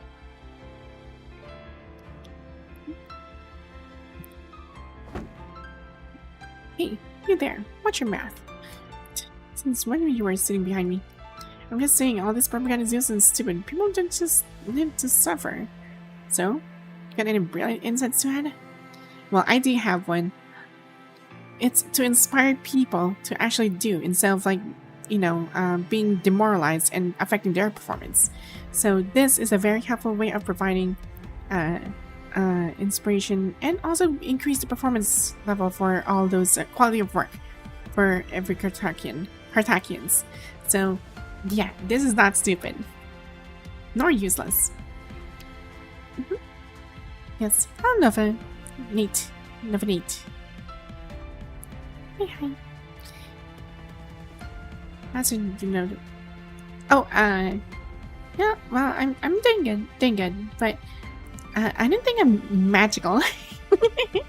I'm not really magical. I'm really more into techie stuff. This is our history. All Carthaginians must know what they're fighting for. Conviction and discipline are what makes someone pick up a gun and win battles. If our army was full of hope like you, we wouldn't stand a chance against the punishing virus. I'm not going to keep arguing with you. Hey, you, what do you think? Boy turns to look at Margaret. Ignore him, Margaret. Huh? Me? And Talon, of course, die. Thanks. I think it's wonderful that we all got to participate in this event together. The Almighty has lived through so much. If this was what he wanted to share at the end of his life, he must think it's really important. Aren't we missing the point if we were fighting over something like that? Margaret's mouth as she gazed toward the distant podium as the applause gradually subsides. Majestic string music fills the air, signaling the start of the rally's performances. The children turn toward the stage in unison, where red flag waves proudly in the breeze. Love city background. I mean, it's it's like part of the past. Currently, we're just reminiscing a certain part of the story, emblazoned with the motto of their era: "For a better tomorrow."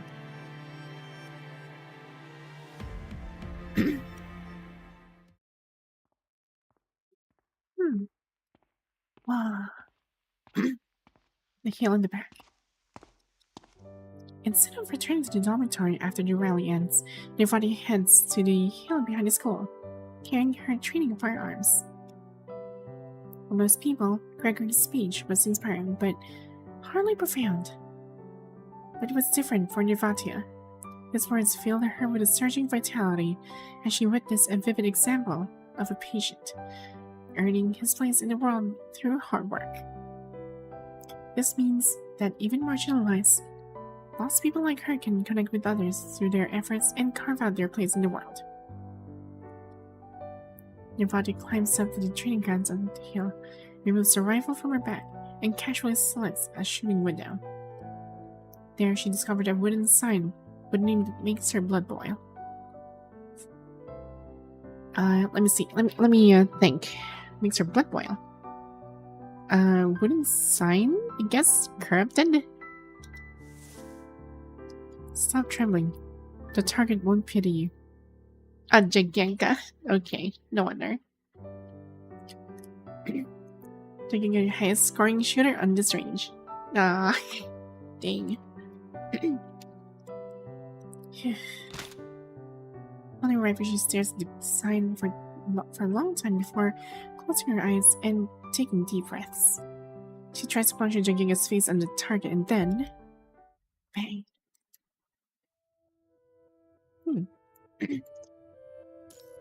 Defense of Karthaki, War and Peace, and their own little birthday.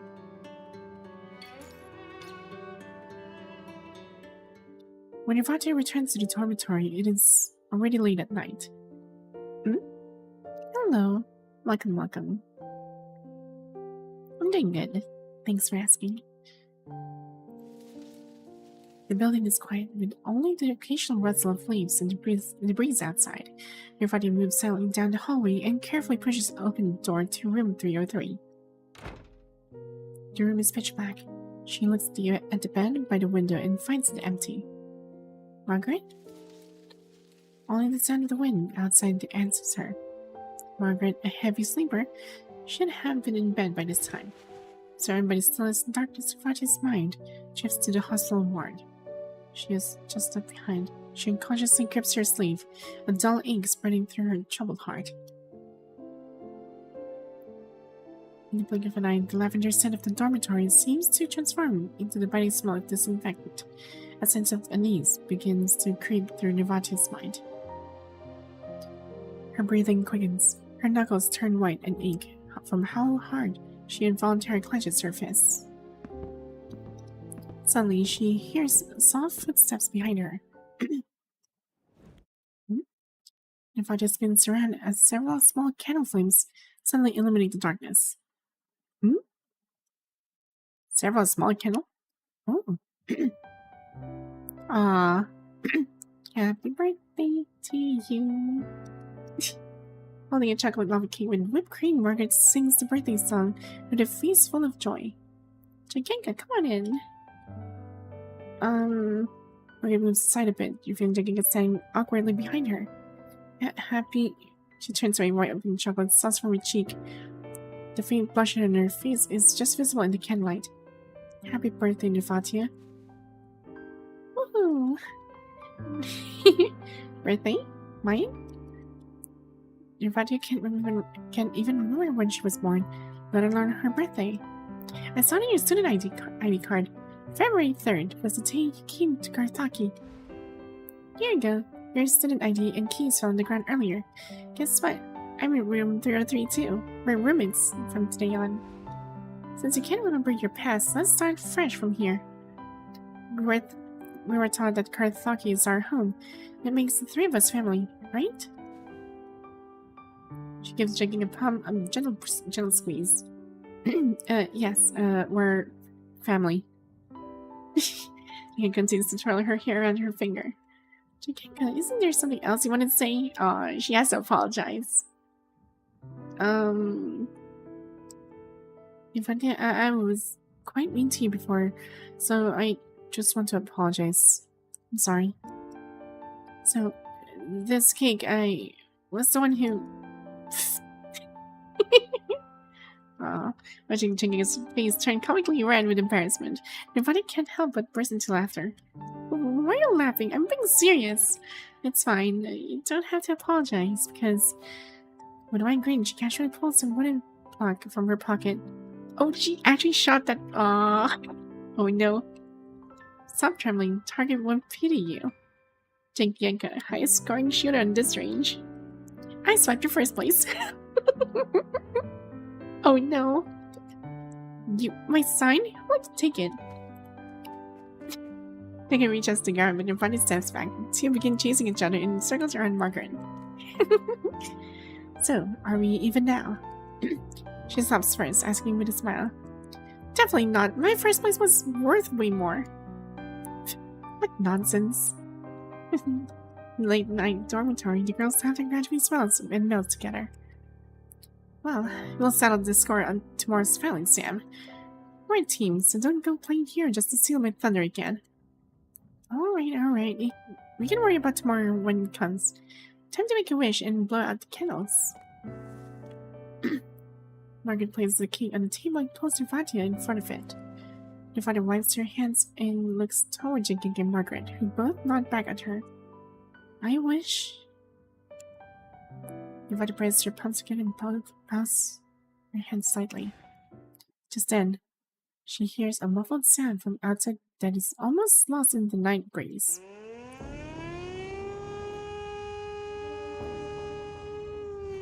Oh no.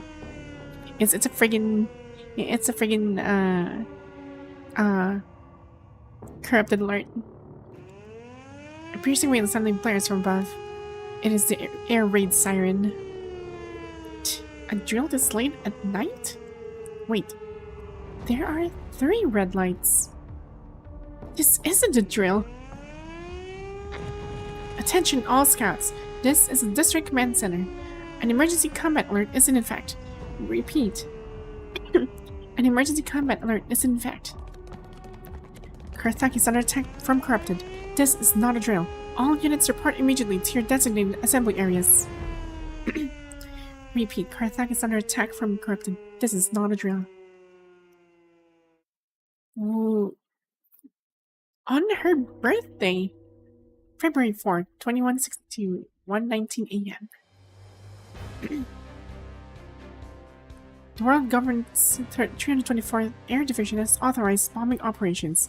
Their 7th Bomber Squadron is preparing for takeoff and is expected to commence the first wave of attacks in 35 minutes. Attention, all battalion commanders, up to 3 brigade-sized corrupt forces are converging on Karthaki. You are to fortify your positions and defend the satellite city with absolute resolve. We do not fight alone. Reinforcements from the World Government are en route. Karthaki lies behind us, so we will not let a single corrupted cross the riverbank central. Ooh. 2nd and 3rd Battalions forward units also have engaged corrupted in Sector K 20-1 with approximately 8% casualties. The 1st Battalion in Sector K-20-2 has been hit by airborne corrupting drones. Their defenses have been breached with scattered corrupted landing in the river, though none have yet attacked the ports in the satellite city. Colonel Pavlov, Captain Zenon, can't hold out any longer. She's requesting immediate air support to eliminate the aerial threat. No. Low altitude engagement will risk infecting the aircraft with punishing fires. I cannot take that chance. We have no reserves left. If we don't regain air superiority, the 1st Battalion will be in grave danger. We sent so many troops to protect Aslan, but the train won't spare even a single person when we're in trouble. Frick the Ashlock family. Tell Xanamur there'll be no air support. She'll hold the line if her soldiers fall. I'll take her place if she falls. Pavlov shouts fiercely, drawing his side arm as if ready to make good on his promise at any moment. Comrades, may I ask if rotorcraft without smart components will be vulnerable to punishing virus infection? A weather voice cuts to the speaker, whereas the entire work containing the speakers among the uniformed military personnel. It won't be affected by the virus itself. However, the corrosive component of it will, and most likely any living organisms will also be in trouble. Come on, Gregory, the silent city is dangerous right now. You shouldn't be. Pablo stops mid sentence suddenly, noticing the large group of suit-stained companions standing behind the man. Who are these people? Karthaki Workers Militia, all 152 members present and accounted for, reporting for duty, Colonel. We heard there was a war, so we came. Pablo serviced the workers before him, though most lacked training dissolve in their eyes majesty that any of a soldier under his command. Carmen Gregory, the punishing virus can't infect rotorcraft, but it might damage the physical structure of fuel engines. The situation is urgent. Please, speak freely if you have any suggestions. Long before the Golden Age, Karthaki was already a military stronghold of Akvalak. It was nearly lost during the foreign invasions, leaving only this port and the satellite city beneath our feet intact. At this desperate hour, the workers in the Satellite City labored around the clock, sending countless tanks and aircrafts across the river, ultimately liberating the entire city and securing the final victory. In the eastern outskirts of the Satellite City, there's an old warehouse we call the Graveyard. It contains all the weapons, vehicles, and aircrafts left over from that war, which aren't enough to equip an entire division by old world standards. Oh! Worker approaches the central holographic display and marks the location at the edge of the combat zone in red. Everyone understands what he means, and the command post falls into momentarily silence. Can these relics even fly? Some can. The kids from the Parachute Club maintain them as training aircraft. Even if our pilots could get those antiques flying. We don't have the manpower. Have faith in our workers, young man. When it comes to handling hunks of metal, we've got just as much experience as you do. Quaker students his hard hat. We'll clear the path. After that, it's all up to you. Ooh. Also, hello, young dragon. I forgot to say hello. My bad. Sector K-20-2, Carthage Satellite City, February 4th, 2162. 1:33 a.m. Captain, we've got another wave incoming, about 200 pilgrims and 30 harvesters. Enemy forces have broken through the minefield and entered the valley. Now's our shot. Detonate. The captain's command, a massive explosion echoes through the valley. Over 10 tons of explosives blast open a rock face, sending an avalanche of boulders down like a tsunami. Fire down on them. Don't spare the rockets. Blast them all to hell. With the valley entrance sealed by the massive boulders, the soldiers hidden along the ridge rise and unleash a barrage of attack on the trapped crowd below. In an instant, the battlefield erupts in a storm of fire and light. Breaking formation. Keep up the pressure and don't let a single one escape. Captain, above us. Through the smog, crimson flashes streak down from the sky with terrifying speed. You're back again! More than a dozen heavy drones emerge slowly from the thick smoke. Like hawks on the hunt, they hover above the battlefield, training their high-caliber autocannons on the scattered troops below. Take cover! Thunderous roar of her automatic fire fills the sky as white-hot rounds rain down like a deadly downpour. The battle ridge offers virtually no cover, and the soldiers fall to the ground one by one. Those who set the ambush now become desperate prey, frantically scrambling for a way out. You bastards! Senna raised her weapon, aiming at the war machine, harvesting her comrades' lives. She pulls the trigger, but the bullet only leaves a shallow scratch on the drone's armor. Look over here, damn you! With the courage of a dead woman, she roars and keeps pulling the trigger, repeating her futile attempt. Several drones notice Xana abandoning their previous targets and turning their guns on her. A primal fear grips Xana's heart. In what she thinks are her final moments, she clenches her teeth and squeezes her eyes shut. A series of explosions rings out as waves of hot air lift her hair. Death, it seems, isn't as painful as she anticipated. She's lied. Sun opens her eyes to see three vintage fighter jets adorned with red stars soaring overhead, firing high explosives into their mass. They charge into a swarm of enemies. It is an unimaginable sight. Machines from 2 centuries ago taking to the skies once more, locked in deadly combat with their technological descendants. Friendly forces, air support has arrived. All units support the jets. Launch the counterattack. Whoa. 3 RL-2 ground attack aircraft have reached the front line. The battle is proceeding well, and we've regained air superiority. What about Gregory and his people? The Workers' Militia has successfully broken away from enemy pursuit and is relocating to the 2nd Battalion's position.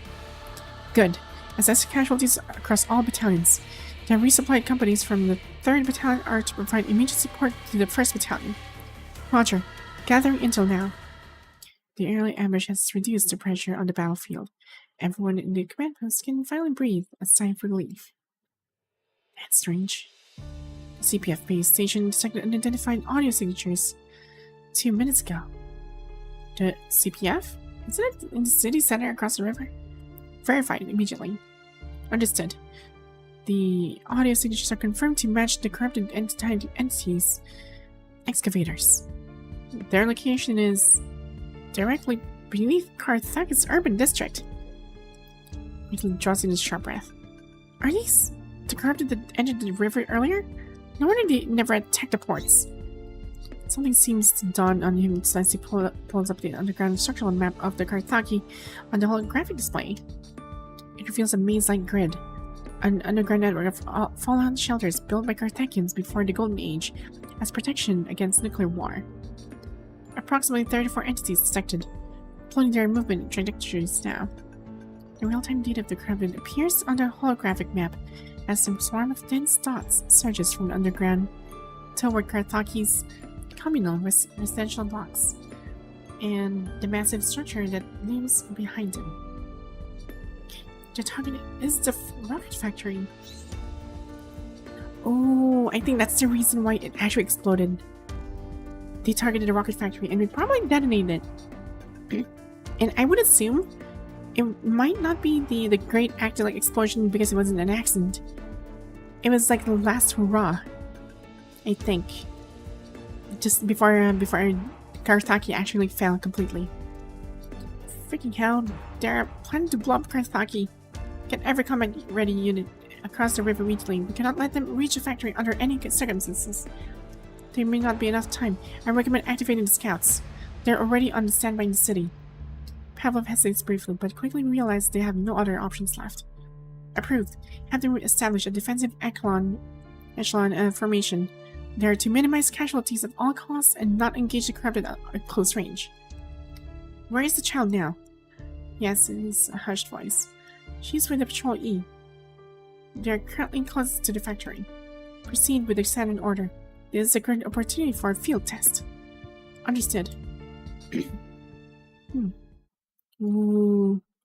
I think this is like a lot of requirements might actually die. Knowing this is like the early stage of the punishing virus. It's not gonna be pretty. Spotlights illuminate Carthage's night sky, bathing the entire city in what seems like daylight. Nevada crouches in an empty room where her weapon mounted at the window, sights trained on the ramp below. This is the only route to the rocket factory. Just a minute ago, the flashes of light and sound of gunfire from the buildings ahead abruptly stopped. Either the corrupted have been completely eliminated, or they have broken through the defense line. Explosions echo in succession from across the river, the sky woven with crisscrossing gunfire. Even from this distance, you can imagine the brutality of what is happening on the front lines. Catching the scent of the cordite, drifting from the distance, Nevada distinctively tightens her grip on her weapon. So this is what a real battlefield is like. The staccato crack of gunshot pounds against Nevada's chest like a drum beat. She draws a deep breath, mentally cycling through every training exercise she's ever practiced. Hey, back away from the mic or stop breathing into it. I can hear everything. Are you that nervous? I'm not babysitting if you wet yourself later. Huh? But my mic is nowhere near my face. I wasn't talking to you, Margaret. Stop being nervous, Jagenka. Over the radio, the girls' voices rise and fall in turn as they try to erase tension of the upcoming battle in their own way. A cocktail of excitement and anxiety churns within their hearts. They are eager to prove themselves on a real battlefield, yet also worry for their own safety and that of their companions. They're coming my way. Uh-oh. Here they come. The worst case scenario has happened. A pair of swaying red dots slowly emerge at the end of the road. Phew. She takes a deep breath, chambers around, aims at the target, and squeezes the trigger. Bang. It is directly to the forehead, but the metal skull's craters inward. Jack really pulled the trigger. Another bullet fires through the air. She fully shattering the corrupted's helmet and exposing the pulsing red structure beneath. That's one. She creates the trigger and bang. The bullet pierces through the enemy's skull. The corrupted drops dead on the spot. Oh. Several corrupted at the back sense the danger and, like a threatened wolf pack, howl as they charge toward Yvatia's position. You're coming for Yvatia. Fall back while I flank him. Copy that. Margaret, I'll leave the west side to you. Okay. So coordinating with your teammates, Yvatia leaps onto the balcony and sprints in a straight line. The workers' dormitories in Karthaka were built along a north-south axis to conserve resources while ensuring free housing for every family. The dozens of rooms within a building were designed to be interconnected. With the sudden outbreak of combat, many residents have evacuated, while those who remain behind have sealed their doors and windows with the help of the scouts. The balconies on each floor are connected seamlessly, creating an unobstructed pathway. This allows Yvatia to reposition freely, frequently turning to fire and drawing the attention of the corrupted. 2, 3. It's just like shooting moving targets in the range. 4. Sit. There's nothing to fear. We've got this. Wait, what? The flanking maneuver proves a highly effective. Within minutes, most of the corrupted have been neutralized. A blood-curdling scream erupts from below. Yvatia leans over and finds the corrupted breaking away from the pack and charging into the dormitory building on the other side. Oh. Hello. Welcome. Unable to find the angle to fire, Yvatia barely hesitates before vaulting over the balcony and running toward it. With a fierce cry, she readies the bayonet on her rifle and charges into the room, thrusting the blade with all her might toward the corrupted's flank. The blade scrapes across the metal plating, leaving only a scratch that slides off to the side. The corrupted whirls around, its arm smashing into Yvatia's rifle. The tremendous impact sends both her and the gun flying as they both crash through the glass and out of the room. Oh. Yvatia feels several of her ribs break as searing pain tears through her back. Spitting out blood, she grits her teeth and stands up, raising her rifle and aiming at the corrupted inside. Just then, a whistling shriek cuts through the air above as world government's bombers sweep over Karthaka.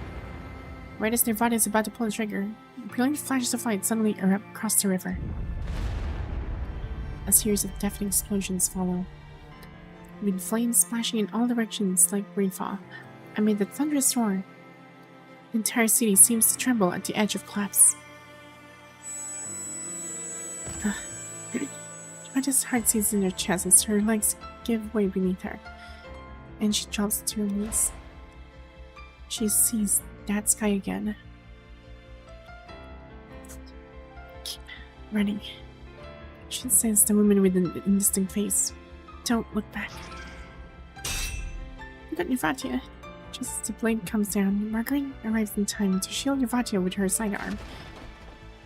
The handguard inside splinters instantly as Margaret loses her grip, and the weapon clatters heavily to the ground. Kirby grabs Margaret by the throat and tosses her aside like a ragdoll. Margaret. It bites her lip until it bleeds as she tries to stand, but the near-explosive pain pins her lips in place, leaving her immobilized.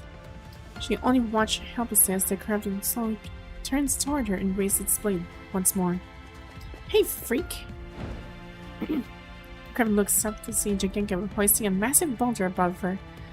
Her eyes wild with fear like a rampaging beast. Eyes up!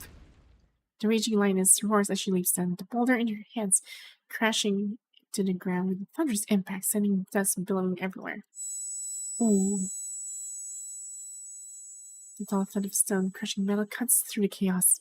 The gunfire and explosion gradually subside, and the time itself seems to slow to a crawl.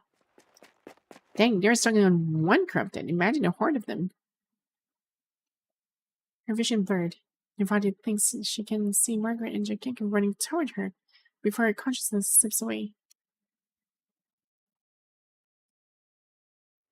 A tranquil darkness flows silently around Yvatia, submerging her in an ocean of nothingness. Time trickles away, second by second. After who knows how long, the gentle murmur of water gradually grows clearer and more distinct in your ears, while a humid breeze carries warm, moist air across the tip of her nose. A warm glow penetrates the layered shadows, caressing her cheek and awakening her dormant senses. When Yervatia opens her eyes again, the sun is slowly rising over Karthaki's horizon. Dawn gently drapes the nearly silent battlefield in a veil of gold. You can feel a warmth in her left cheek looking over her. She finds Margaret gently stroking her face. You're weak, Yervatia. Maybe cut back on the sweets? No wonder you run so slowly.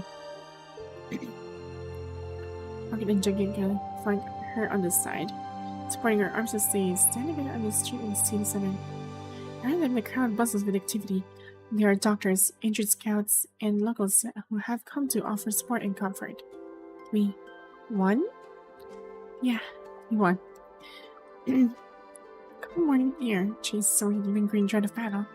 Some rest against bullet-pocketed walls, while others simply lie flat on their backs on the asphalt, basking in the glow of a new day. Just then, a broadcast echoes through the city, and everyone hears the same commanding voice. In the past few hours, Karthaki has endured an unprecedented attack from the punishing virus and suffered tremendous losses. Despite being vastly outmatched, the workers, soldiers, and students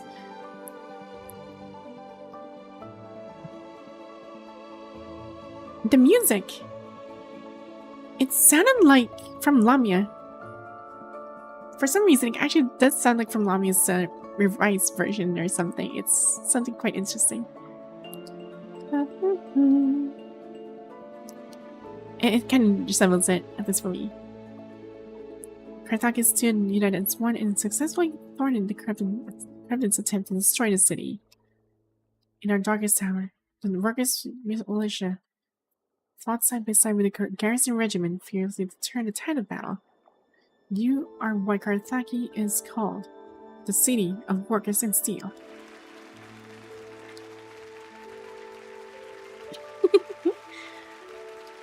No sooner have the words been spoken than thunderous applause and cheers are up from the crowd. Furthermore, I would like to give special recognition to this year's Karthaki Scouts. Whoa! Probably quite a number of them. When crisis struck, they rose to the challenge and completed the arduous task of intercepting enemy forces and defending our rocket factory brilliantly. Throughout this long night, each of you has been Karthaki's pride.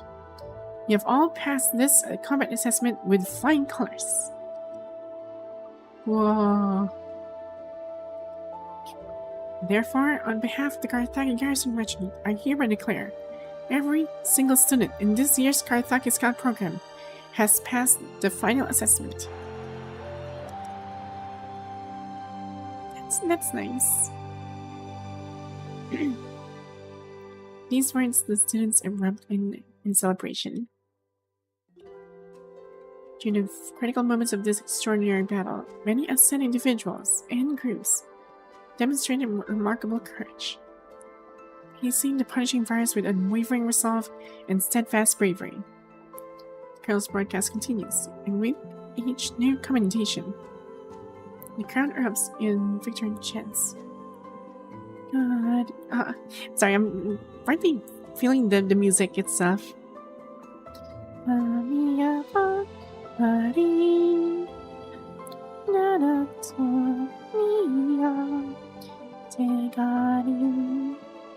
Yeah, it's just really Lamia's song. It's so nice. Anyway, an atmosphere of jubilation and excitement radiates from every corner. Just then, a sudden commotion breaks out into the crowd in front of the three girls. Following the sound, they spot a familiar figure, Major Lee. Ooh! He strides purposely through the crowd, accompanied by several reporters carrying microphones and cameras, apparently searching for someone. Is Scout Patrol E here? Scout Patrol E. Major, we're over here. This way, found him. He excels with relief before quickly straightening his collar and approaching them with several people following behind. What's going on, sir? Scout Patrol E. Tension. Major clears his throat, his expression turning solemn as he formally begins to read the orders. During crucial moments of this extraordinary battle, Patrol E demonstrated remarkable composure in the face of danger, successfully protecting civilians while also achieving the highest elimination count of corrupted. Whoa. Yeah, Lamia, like as in the OST, yes. Like the there's an OST in the game called Lamia. And I think it's a reprised version or something. I'm not sure, but it does resemble like Lamia's. The Garrison Regiment Command hereby announces that the title of Dominic Patrol this year is awarded to the scouts from Patrol E, Novatia, Jagenka, and Margaret. Whoa! Take that, you freaking freaking bullies! Like the bullies from the other day. They're Dominic Patrol now. The two of them widen their eyes almost in unison with looks of disbelief on their faces. People turn toward them, casting glances of amazement and admiration their way. Don't just stand there gawking. These are world government supporters. Give them some camera-ready poses. Oh, dang. That's nice. The reporters set up their cameras almost simultaneously, focusing their lenses on the three girls. Huh? What? Yes, I would be so surprised. Like, all the commendation goes to like you. Us? Really? Faced with the sudden appearance of cameras, the three of them look both thrilled and stunned, completely at a loss for what to do. The flashes are going off. Hey, are we supposed to say something together for this? Let's say, you know, that. Oh, for a better tomorrow? There smiles at her two companions, and they quickly smile back, realizing what she means. In a glorious moment of dawning light, join hands and shout toward cameras in unison. For a better tomorrow. I knew it. Friggin' motto. Karasaki's motto, of course. I'm hoping we get her coding like that. I'm hoping as well, like, can we have her body as adult form to have maid outfit? But it's not just any maid outfit though, because this thing is like a, I think a combat ready maid outfit. I don't know.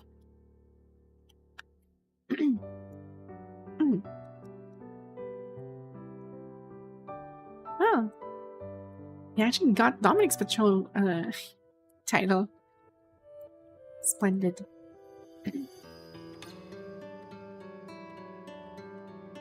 Discard wearing maid outfit. I mean, I was gonna go to Discord's story as well because, like here, where was it?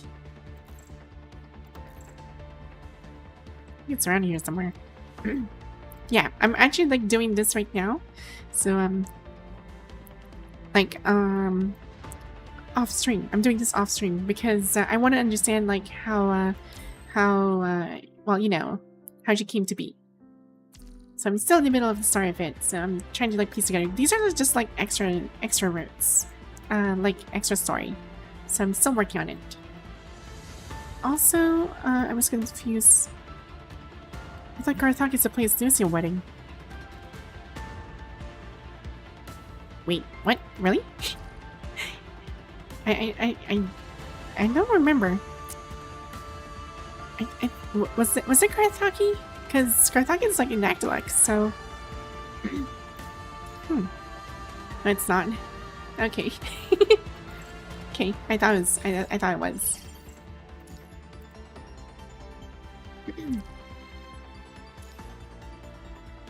Right, let's see.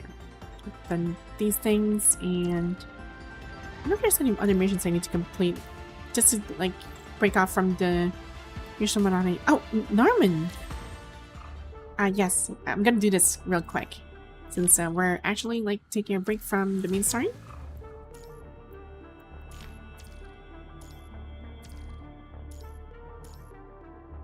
How do you get honor rank?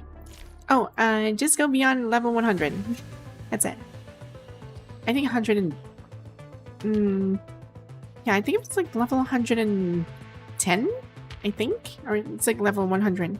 So if you actually like go beyond level 100, your account goes... it reverts back to level 1 again, but you have the honor rank on your side. So, yeah. It's not a bad account. Have you watched the new Spider-Man movie? No, I haven't. I'm trying to schedule for a new one, and I plan like probably this... Wait, do I have a schedule today? Yeah, I'm not sure if I could do it today or tomorrow. Probably tomorrow.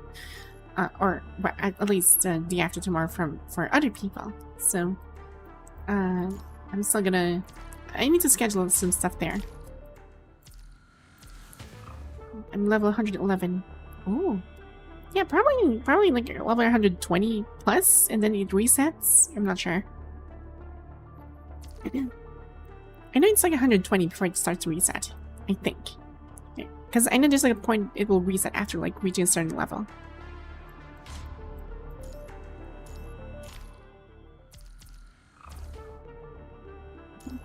Cloud Island. Right. Let's quickly allocate and... Yep. Yep, this'll do. Oh, wait. Gotta change her first.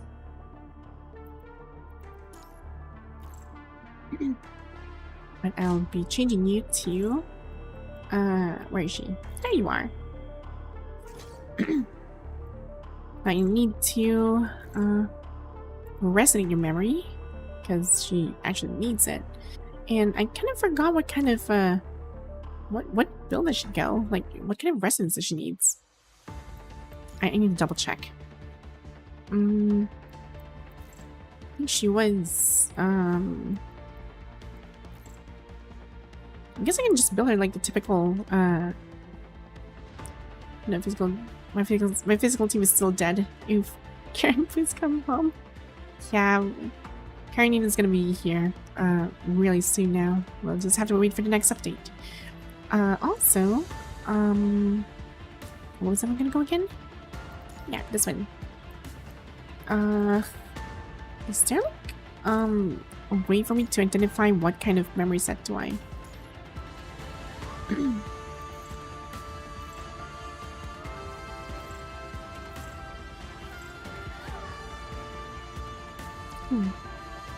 Yeah, I can't remember what kind of resonance do I actually need to be built.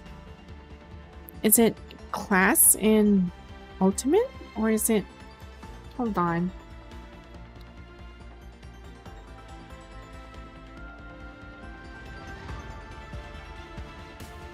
Okay, let's see. So, she goes by the... I'm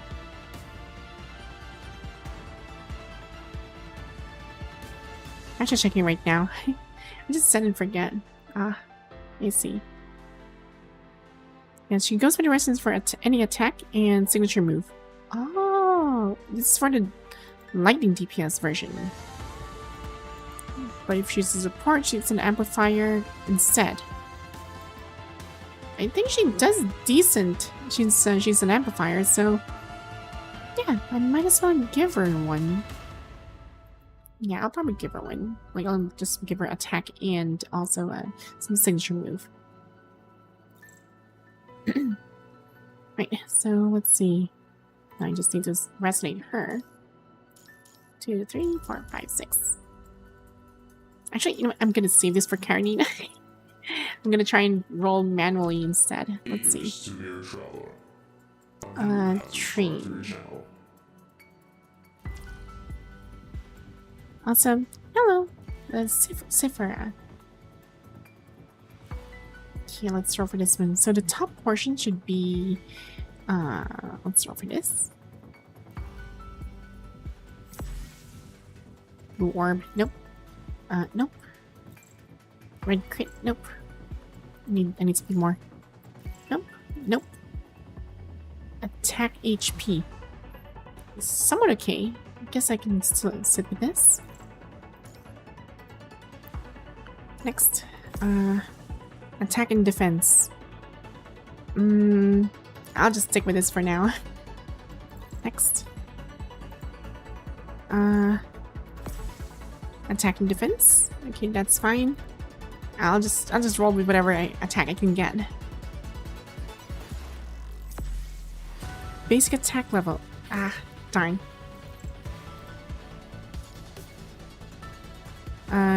No, rest again. Okay, attack and crit. This is fine. Okay, now I'm gonna need a lot more of those things, so I guess the best way to do it is I'm gonna consume my serums. Time to use my big old serum stacks. I'm gonna need these. Dang, I'm freaking drowning stuff in serum. Okay, next, go here and this way.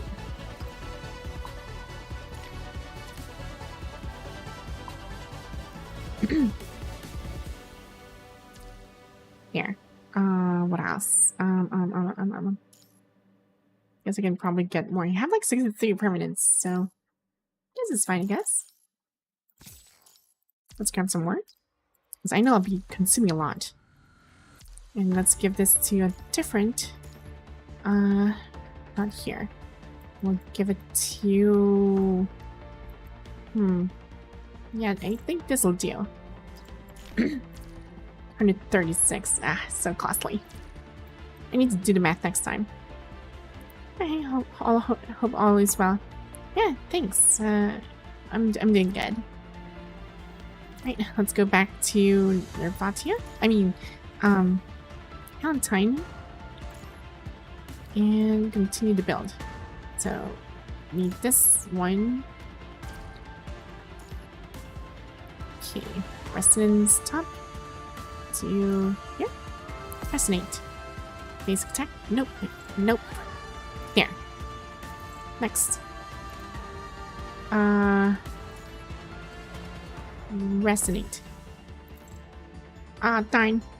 I'm losing. Oh well. I guess it's time for me to use the magical beans.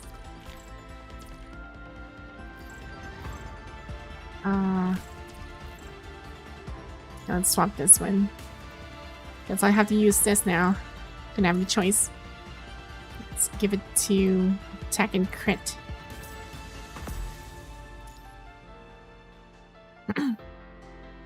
Here.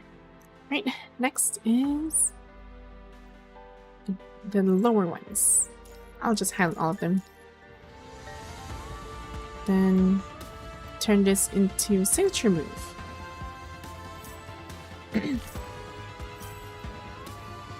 Hypertune. Select off. There we go. Now she is fully built.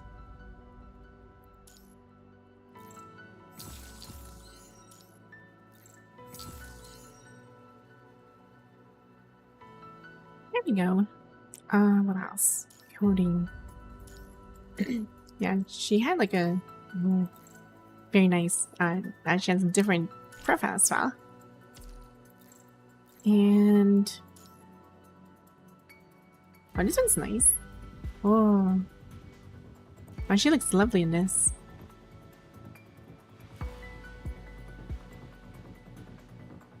Huh? Is that a jellyfish? Oh. Yeah, it is a jellyfish. Dang. I did not expect that one. Okay. Yeah, I guess that's pretty much under build here. Do we need to skill train anything? Double check. Yep, everything's all set. And this one's already maxed out, and nothing to. Oh, right, this one. Need to select 2. Then train. Skill. Go for this one. Level up. Highest level. And as for here. Ah, Darn. I need a few more. Just a few more and I'll be finished in our CB. But this is fine. Let's continue this one. Oh wait, I forgot to test something. I don't know how to use her. I kind of forgot how to use her. I think I can do it on the sides. Yeah, I think I can do it on the sides here. Hold on. Let me just go and pick her up. Character trial.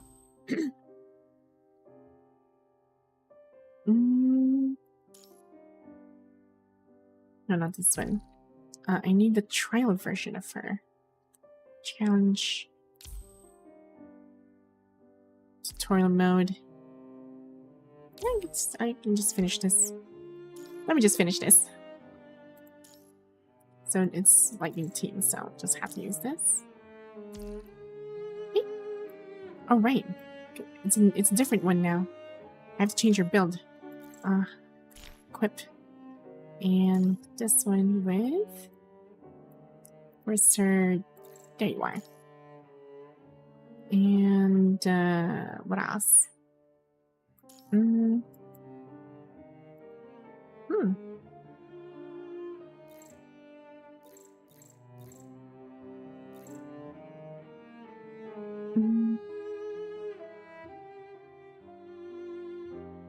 Yeah, I guess that's it.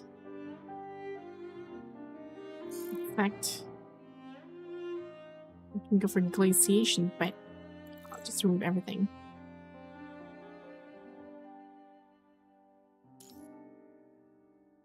Pump skill. Really? Oh right, I did. Hold on. What was the skill I placed in this one? Oh. Probably explain impact or.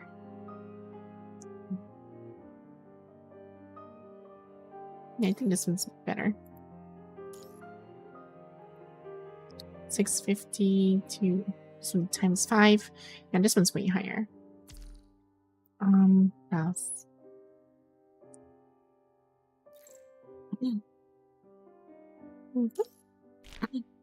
皆さんは私が守ります。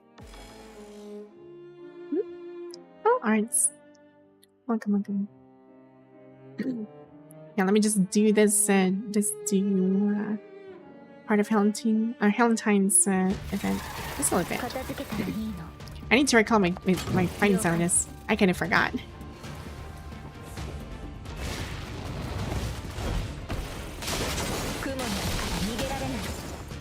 I know you can hold something, like, let me hold this.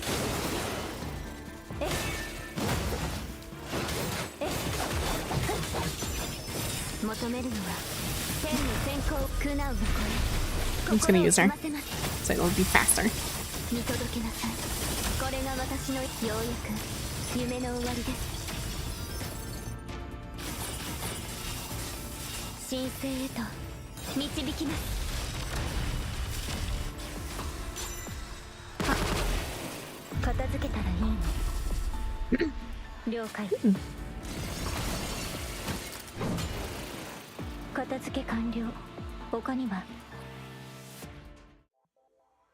Dang.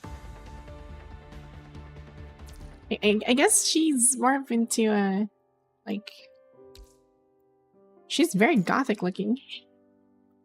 That's one thing for sure. I just want to finish this event, then we'll jump back into the main story again.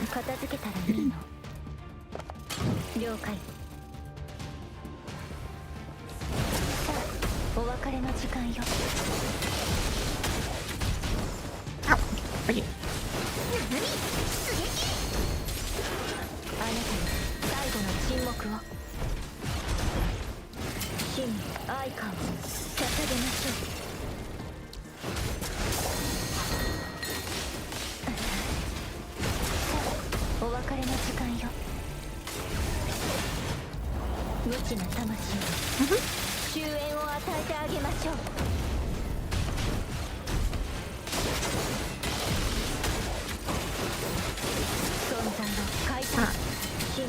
No, we don't.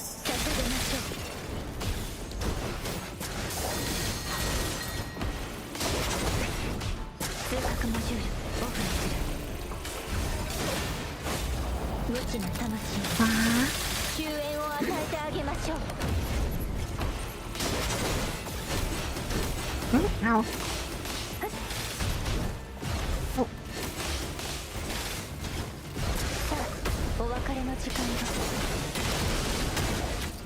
Here.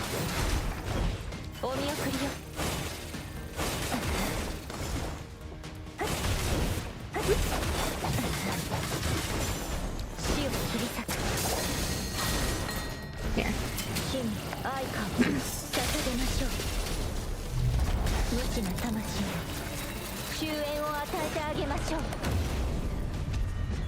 Hmm. Yeah, it felt slow in that one, but I'm getting used to it. This is fine. Right. Okay, last one. Right, I'm gonna go nuts in this. So I'm just gonna use my full rotation. So I'm not gonna try and stick to her too long.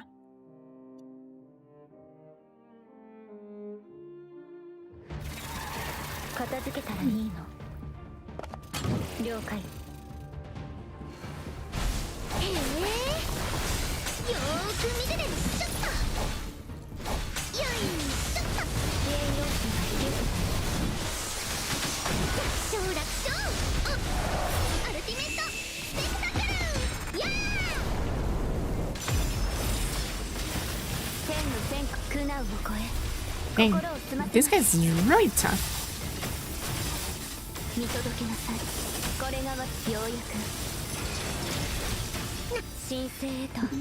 Can I beat this in 3 minutes? I want me to find out.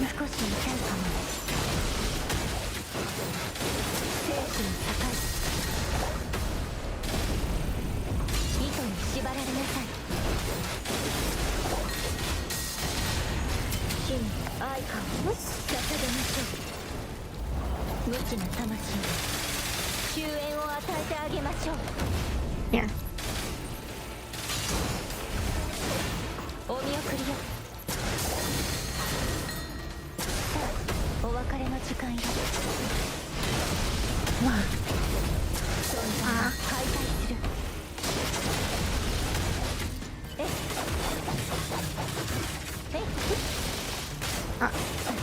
What if I can... Here. Simulacrum? No, it's a challenge. It's not really a simulacrum thing.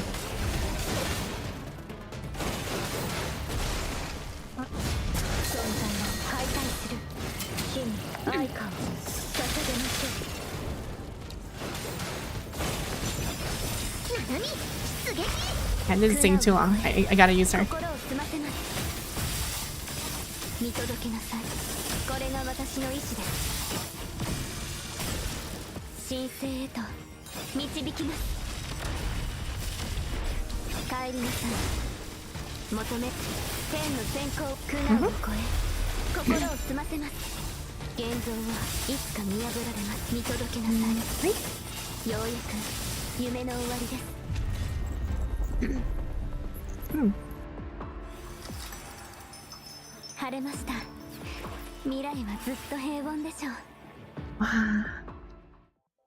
Right, that's okay. At least I made it. Less than 180 seconds. Yeah, that was. I think it's. Yeah, I think it's the Simulacrum. I don't know. Since it's a challenge stage, so I'm like, okay. Oh wait, I forgot to claim the. This one.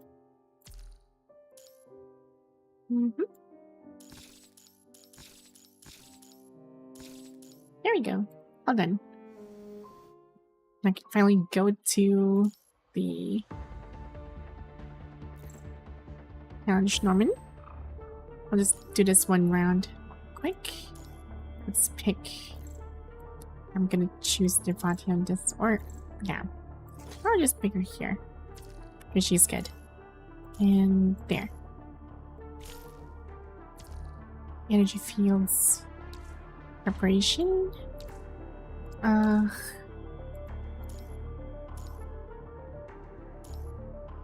this will deal. Next is damage reduction, turbulence, and coded to matrix, and this is going to be dodge.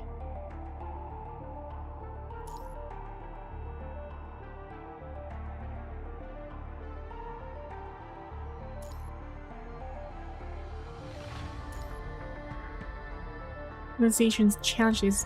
I just use alpha. I mean, she's already broken as it is. She's really strong.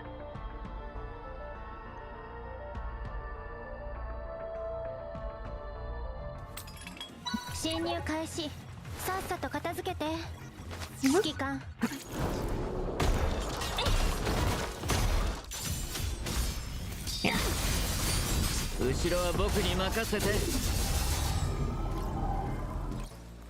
Wow. Oh, he's dead. Yep, he's dead.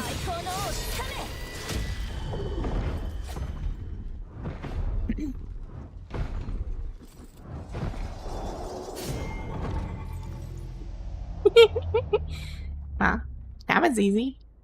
Right, moving on.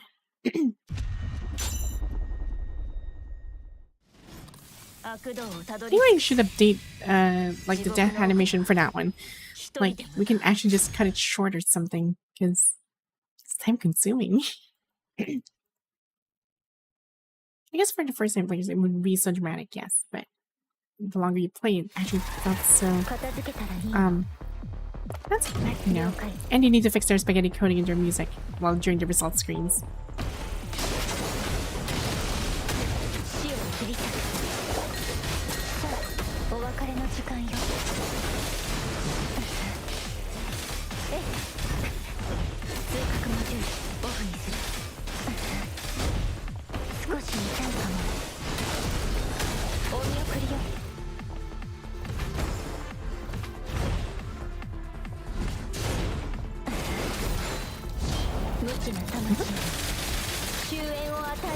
There.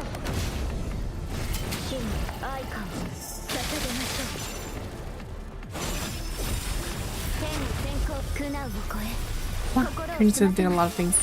Yeah. And not just update, they need to fix some stuff too. The updates are okay. Gotcha. Wow.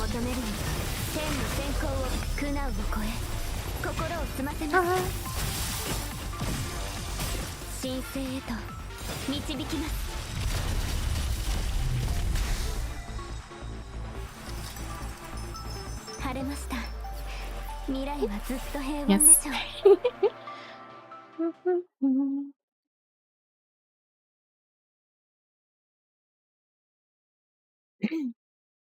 Right. Area 3. 龍華を領将に捧げ夢に酔いしれましょう四面楚歌眉の金箔乱流と解く轟音に散れ強化を踏み砕く残響に乗せて全て滅びなさい陽光とここで転調しますオーバーチューはここまでライトモチーフを奏でましょう This song still slaps. Yeah, it does. I still remember this one during Karenina's story. Freaking this guy is in the moon.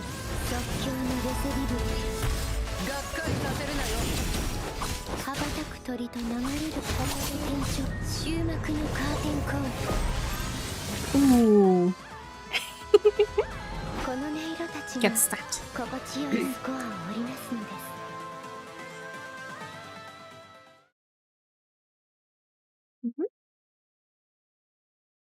Why?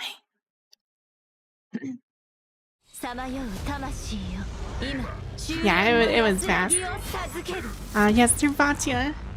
Yes, please. You'll see how powerful my Nirvati is. Look how crazy is this thing is she.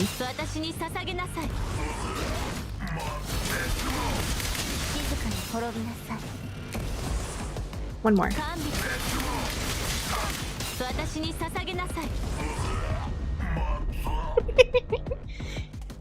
Dang. Yeah, this is how strong my Nirvati is. My currently the only highest S rank character in my roster.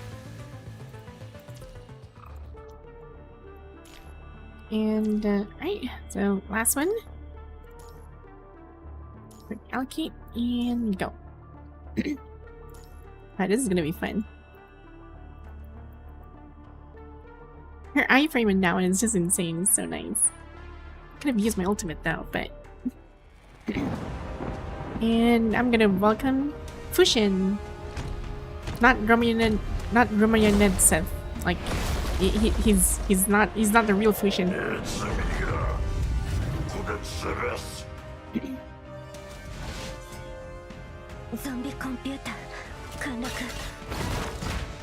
Ow.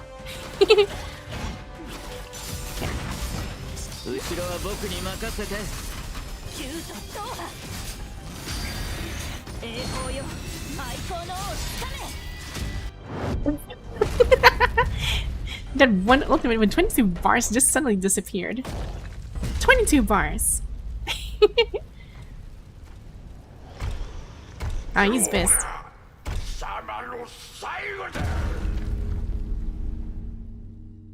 Behold my alpha.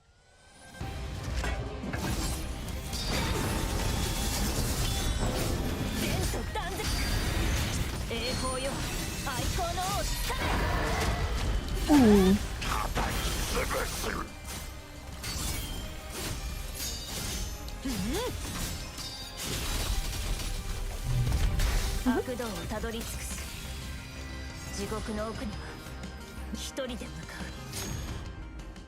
Ah, Nirvati is your favorite?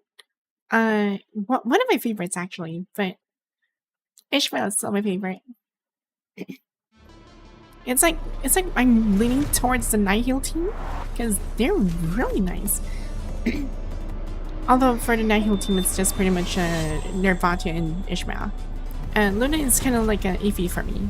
I prefer the other two because I also like Rosetta too, like the new R2 form. Ow! Freaking to complete that game.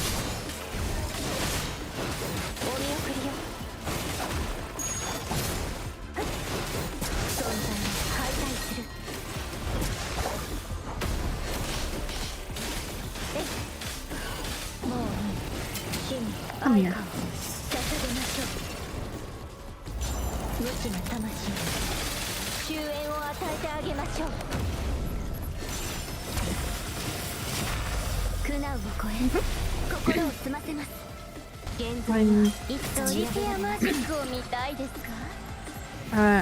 What?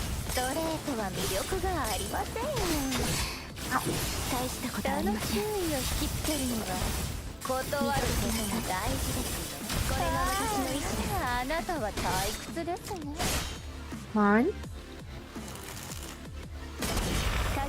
Gotcha.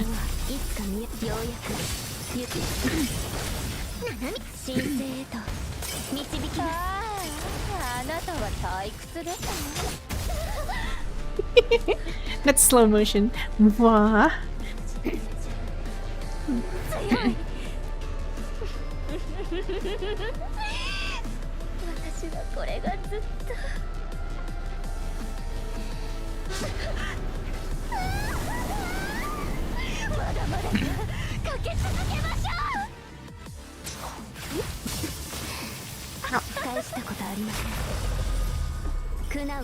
No, you don't.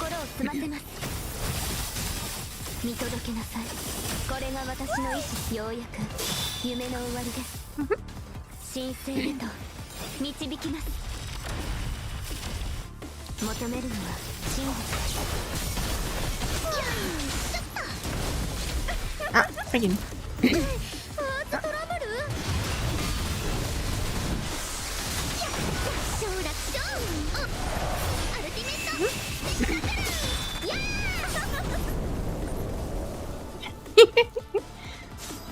Get Nanamid. Let's go.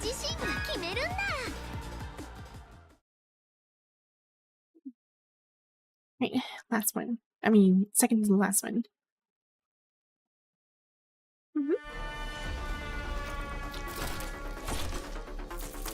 Ah, Buddy. Aw. I miss this story. Too bad for Buddy. 21's gonna miss him.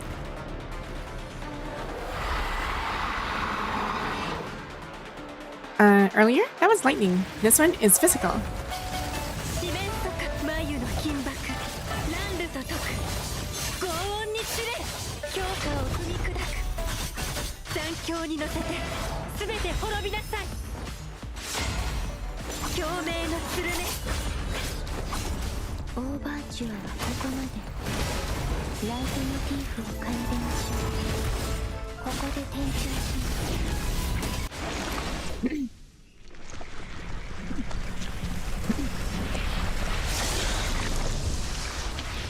I confused him. I thought Helen was the.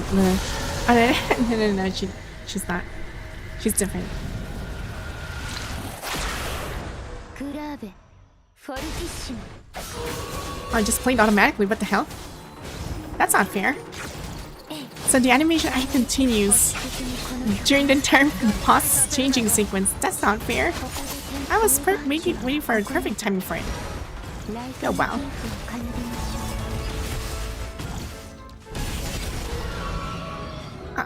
Uh-oh.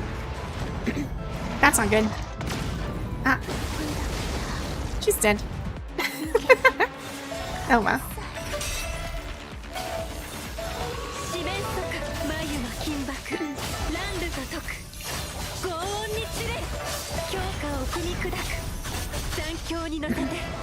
I'll just wing it.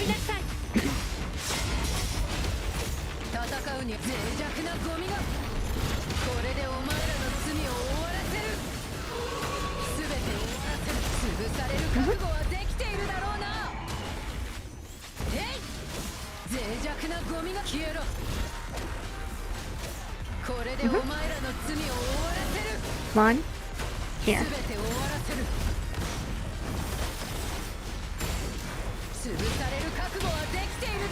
One. Just a bit more. One. There. And one. Two. You're not the only dragon who can actually move really fast.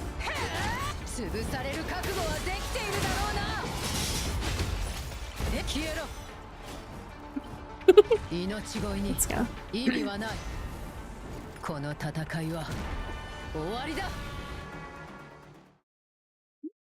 Right, last one.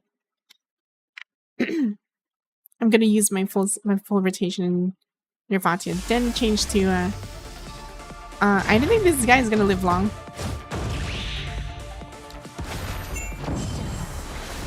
Yeah, watch. You see how powerful my Nirvatia will be. It's gonna be really insane. Because I have second cast. There. Then use this. Change to this one.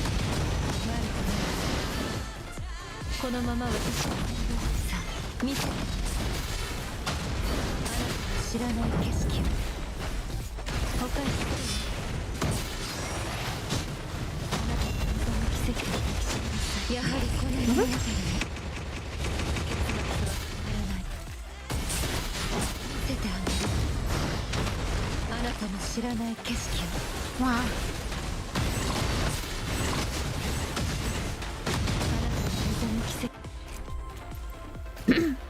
Is your Veronica triple S? No, she's not. I think she's like double S.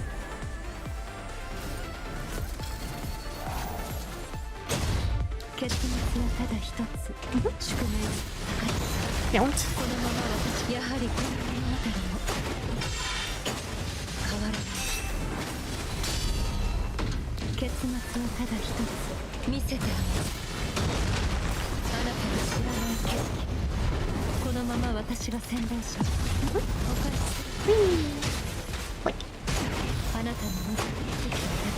やはりこの物語結末は変わらない Okay, now, Luna, go.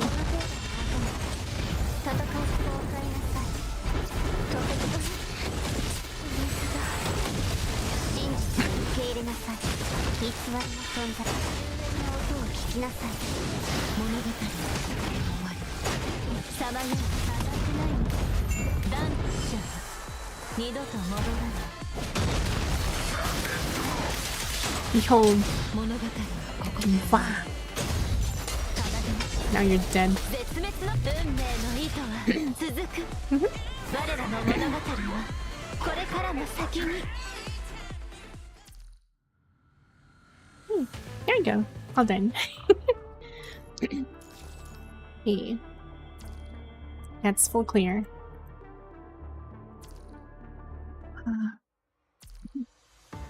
That means I can now try to roll for another CUB.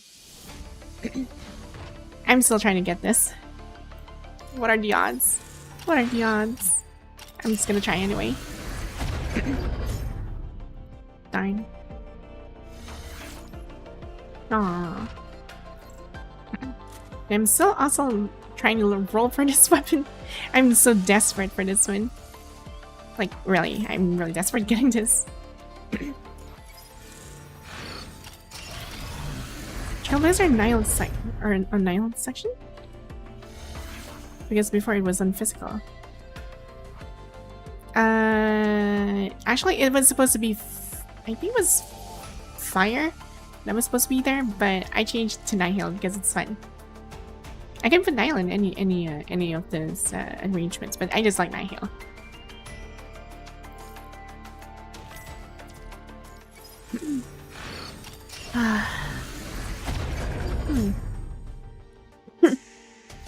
Right, that's done. Didn't get anything, which is unfortunate. Oh wow. Because I get to clean this.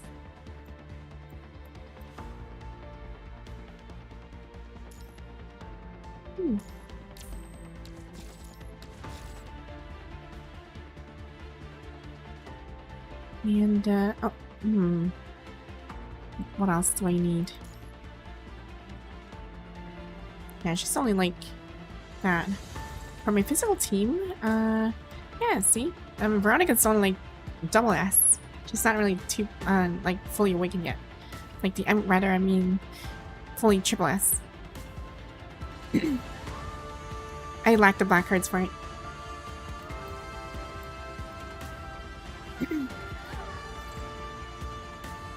Harmony 2 unlocks a major power boost for a character. Try it out. Harmony 2? What? I could? Oh. Oh. Harmony 2 significantly enhances your character's combat abilities. Unlock the prerequisite known first to access it. Oh. Okay. Well, I want to see this. Obtain a harmony skill of Frostbound Finale. Oh. Wait, I have a lot. Actually, I have a lot of harmony costs. Wait, how do you even unlock this? I mean, I have. What about my alpha? Hold on. Can she also do that? Do I have any field trees? I didn't have a field tree. I think it's on the weapon. No. Ah. Like, oh. Huh. Interesting. Only her has it? Really? Well, yeah, it's actually pretty special. It's just her. Wait, who else actually has this kind of thing on her weapon? Only Selena for now. This is all Selena propaganda. Ah, okay, I see why. I see why. Because Karenina's gonna be coming in here, and just to not to make her fall off from meta, I guess, or something. Because freaking Karenina's anchor is gonna be really powerful. So, oh well, I'll just keep unlocking them. If that's the case. That's gonna rent a system. Or if it's lullaby. I can actually unlock everything. Classical medicine +1. If it's lullaby. What's this? Dang.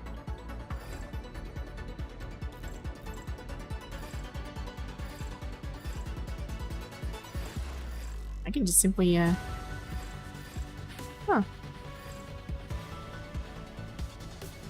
Dang.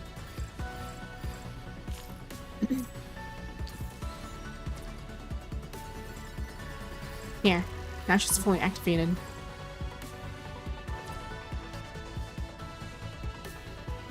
So I would assume that this thing is gonna be more... Yeah. She's gonna be more powerful than I thought it would be back then. Oh man. This is gonna be nice. Do I have any weapon for him too? No, I don't. Darn.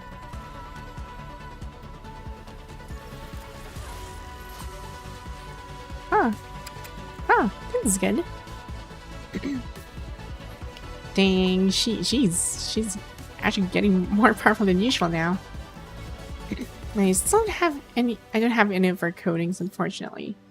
But if I'm given these kind of things, I'm not sure what kind of. Yeah, I think this one's actually nice. I like this outfit.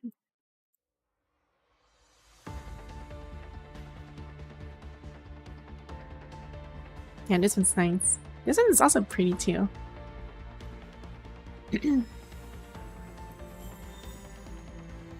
Aw. I actually like how they designed her hair. This looks like really curly and well made. It's just really gorgeous.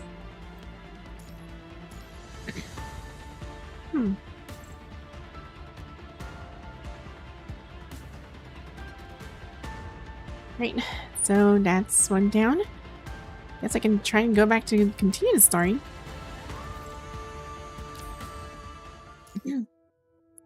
Right.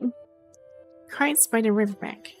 I belong to the Forsaken. This isn't my home. At least not anymore, sir. I wonder who said this. Belong to the Forsaken.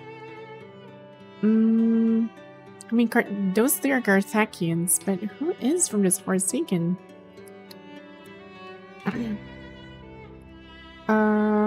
Probably majorly. Probably. Her new coating is beautiful. Still love the bride coating. Now, okay, so this is the current timeline. Upon emerging from a dense forest and crossing a valley scarred with bomb craters, the dilapidated town at the edge of the riverbank is soon visible. All kinds of buildings were built in concentric rings around a broken-down CPF, shrouded in mist.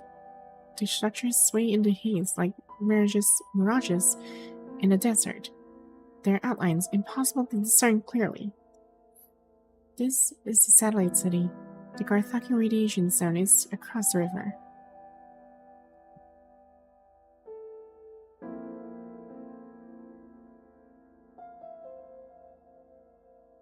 Three vials of serum, 5 magazines of 7.62mm full power cartridges, a mix of AP and API bullets. Here you go, boss. The dim line zone slowly brings the cart to a stop in front of Gigankia, carrying with him all the provisions she requested. Thanks. She sits atop a stack of wooden crates in the warehouse, meticulously cleaning her weapon components with a rag in her hand. You won't end up court-martialed by family for giving me these supplies, will you? Surely not. We're short of people, not weapons. And our relationship with the government isn't that tense yet. They won't arrest me over something this minor. Jinkia raises an eyebrow, her expression is complex, as she resumes assembling her weapon. 3 to 10 years I've been gone. Has the world government been mistreating you all?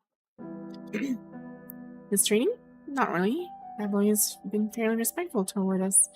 Besides shooting our flag and sending out inspectors every now and then. We leave everything else to the Garthakians themselves.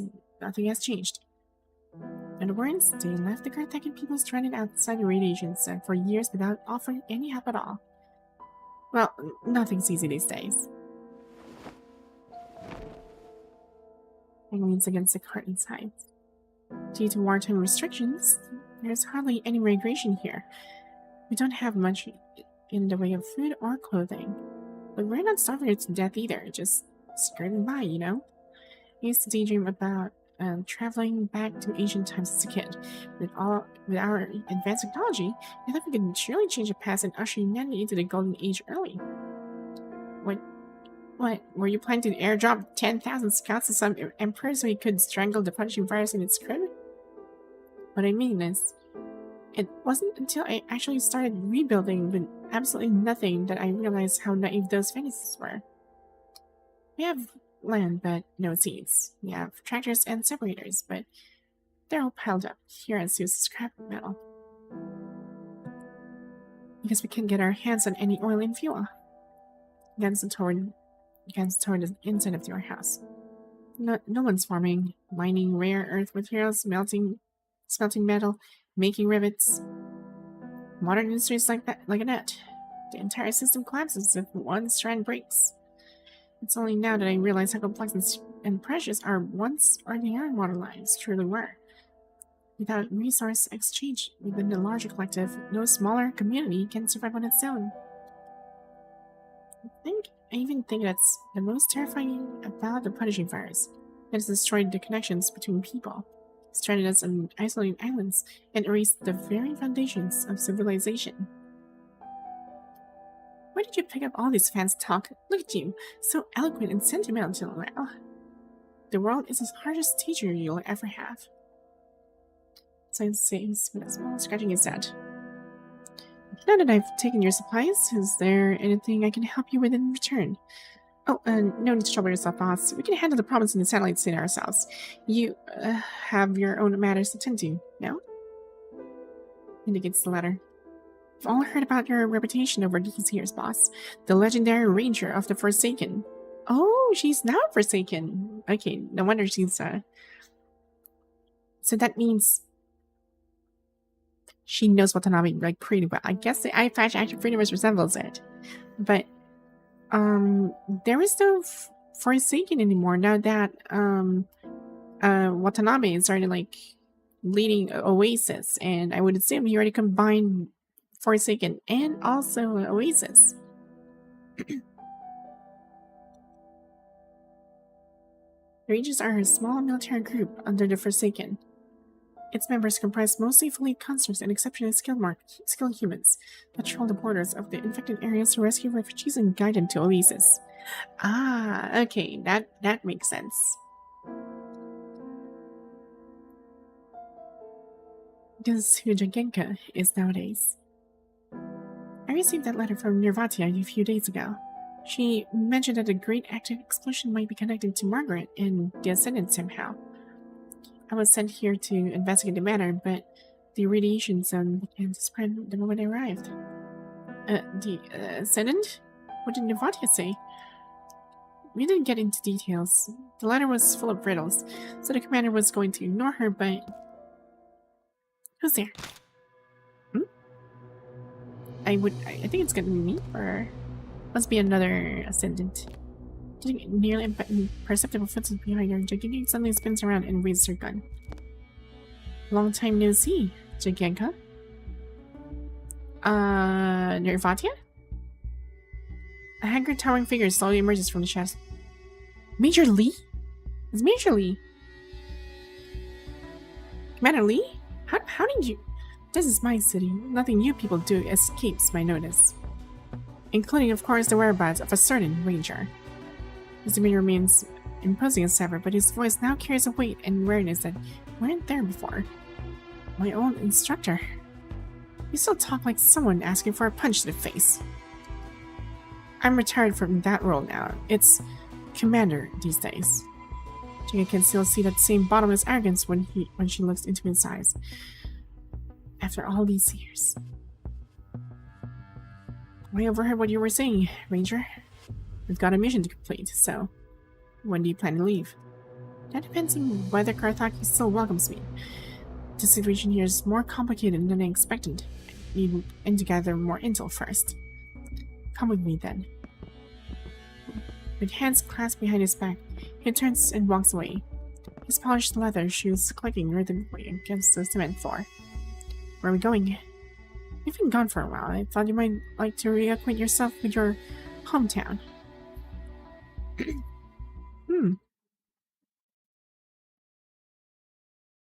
A thick mist hangs low, filling the air with the scent of damp earth.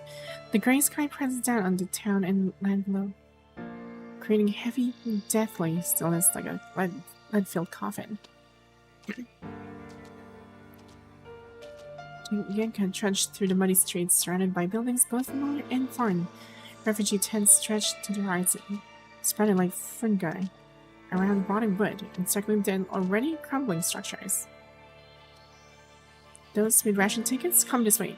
You get 1 ladle per person. Maintain order. Refugees from outside regions form a long queue in front of the large pot of porridge, most looking disheveled and devoid of hope. Some wear tattered clothes, while others are dressed in bloodstained military uniforms. This damn fuck is genuinely insane.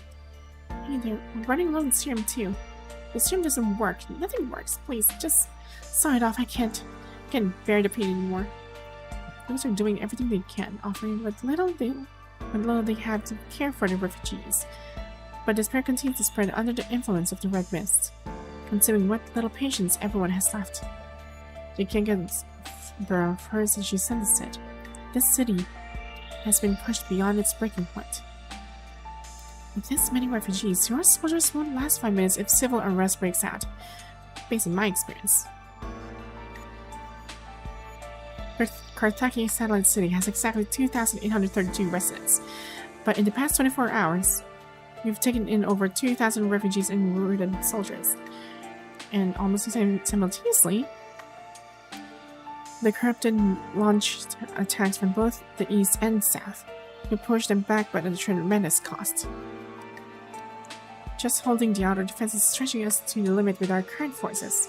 With the enemy at our gates, I can't spare more guns to watch these people. I have no choice but to place my utmost trust in them. I'd rather die by the hand of a human than be torn apart by those mindless machines. He brushes the dust from his coat as he lays out his realistic assessment. Are your production lines sufficient to sustain 4,000 people?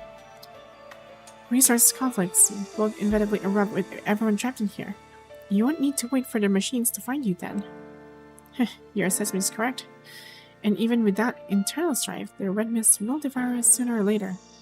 That's why I'm mustering our forces to fight our way out and to break through the corrupted encirclement. Trying to orchestrate a mass exodus of 4,000 people right under the nose of the punishing fires. Do you even have 400 soldiers? Who do you think you are, Spartacus? When it comes to disaster relief and rescue operations, the Rangers have far more experience than I do. Substance strikes and turns to Jakenka. Everyone in our team has a different role. Do I strike you as the one who babysits? Jakenka, it's not just the Babylonians who are trapped in the city. The 3,000 Carthaginians are your people too. I belong to the Forsaken. This isn't my home, at least. Not anymore, sir. If we succeed, it would at least prove that Oasis is more dependable than Babylonian in times of crisis. Once the seeds of trust are planted, I guarantee whenever the Forsaken needs assistance, Carthage will be ready to bloom for you. How does that sound? It's not for her to decide, I guess. Jakenka clicks her tongue, her head tilted lowered as she twirls the strand of her hair around her finger. I have other matters to attend to. I need to find Margaret. Piercing explosion. The air crowd freezes. Their confused gaze turning toward Excelynne gate. From the direction of the gunfire, countless angry voices erupt in a chaotic uproar, growing more intense by the second. In an instant, Jakenka and Commander Lee exchanged glances, grabbed their weapons, and rushed toward the commotion.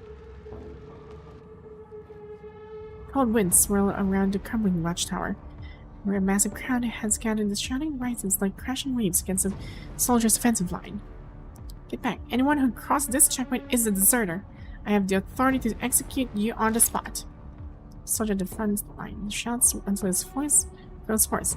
Sweat slides down the edge of his steel helmet, dripping onto his white-knuckled finger, resting the trigger guard. Wait.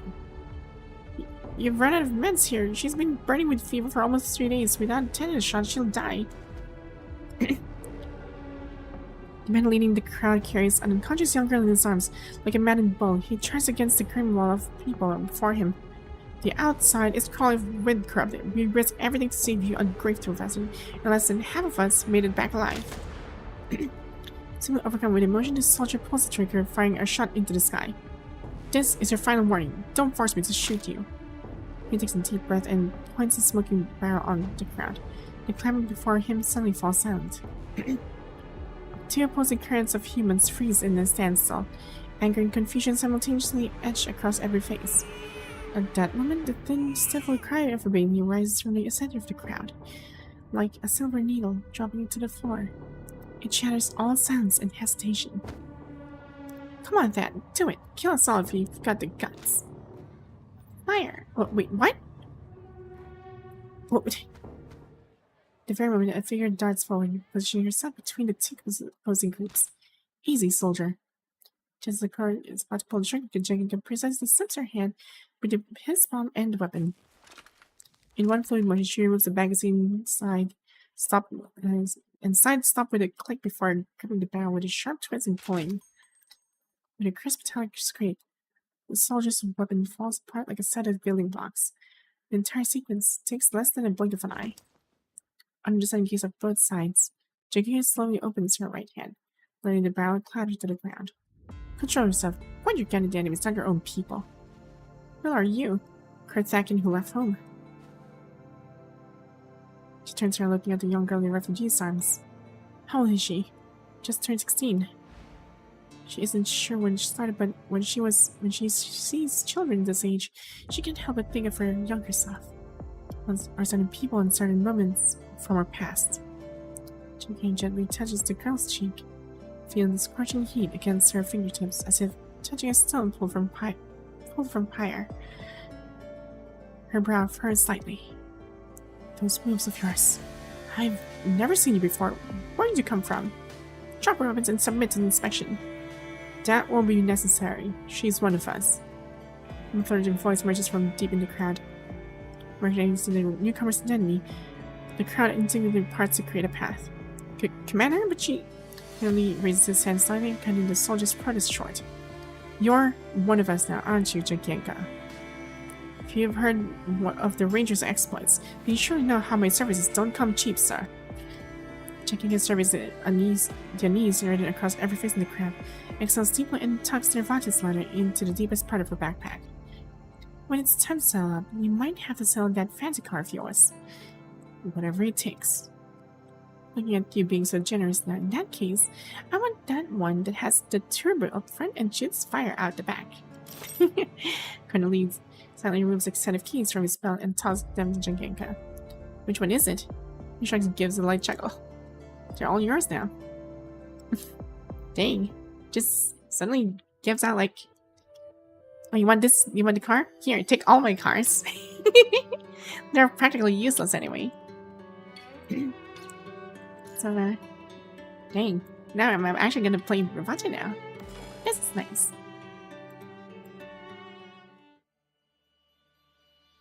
City center and Carthagian radiation zone. As you continue toward the golden tree after eliminating the corrupted along the street, the punishing virus alarm on your power armor suddenly emits a warning buzz. That's strange. Don't we have a blocker? Your red mist might be affecting the detection system. Let's find a place to rest, and I'll check it for you. You two stop in front of a spacious mansion and quickly spot an operating garage after following the dark tire tracks on the ground. Also, hello Shin.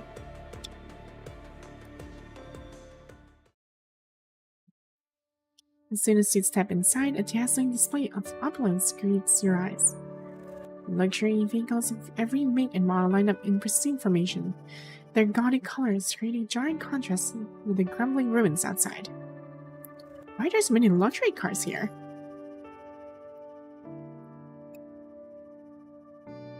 Nevratia's surveys his surroundings, a look of surprise crossing her face. Oh, it's this place.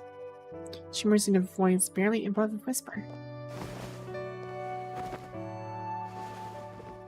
high heels clink sharply against the marble floor as she casually opens one of the car doors and slides into the driver's seat. Come over and have a seat. She pats the passenger seat. Okay. Some of the tension drains from your body as you sink into the spacious, comfortable leather seat. Beside you, Nefatia seems to be waiting for something. Her gaze resting on you in silence. Take off your armor. Wait!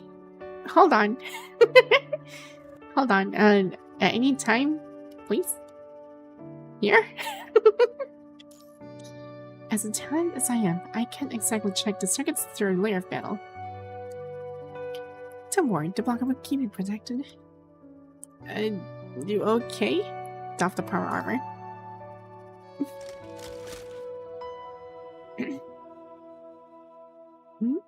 She takes the armor piece from your hands, carefully examining their internal structure. And as if suddenly remembering something, she activates the car's universal console and types in a string of text. Soothing ethereal music flows from the speakers. I like to listen to music while you work.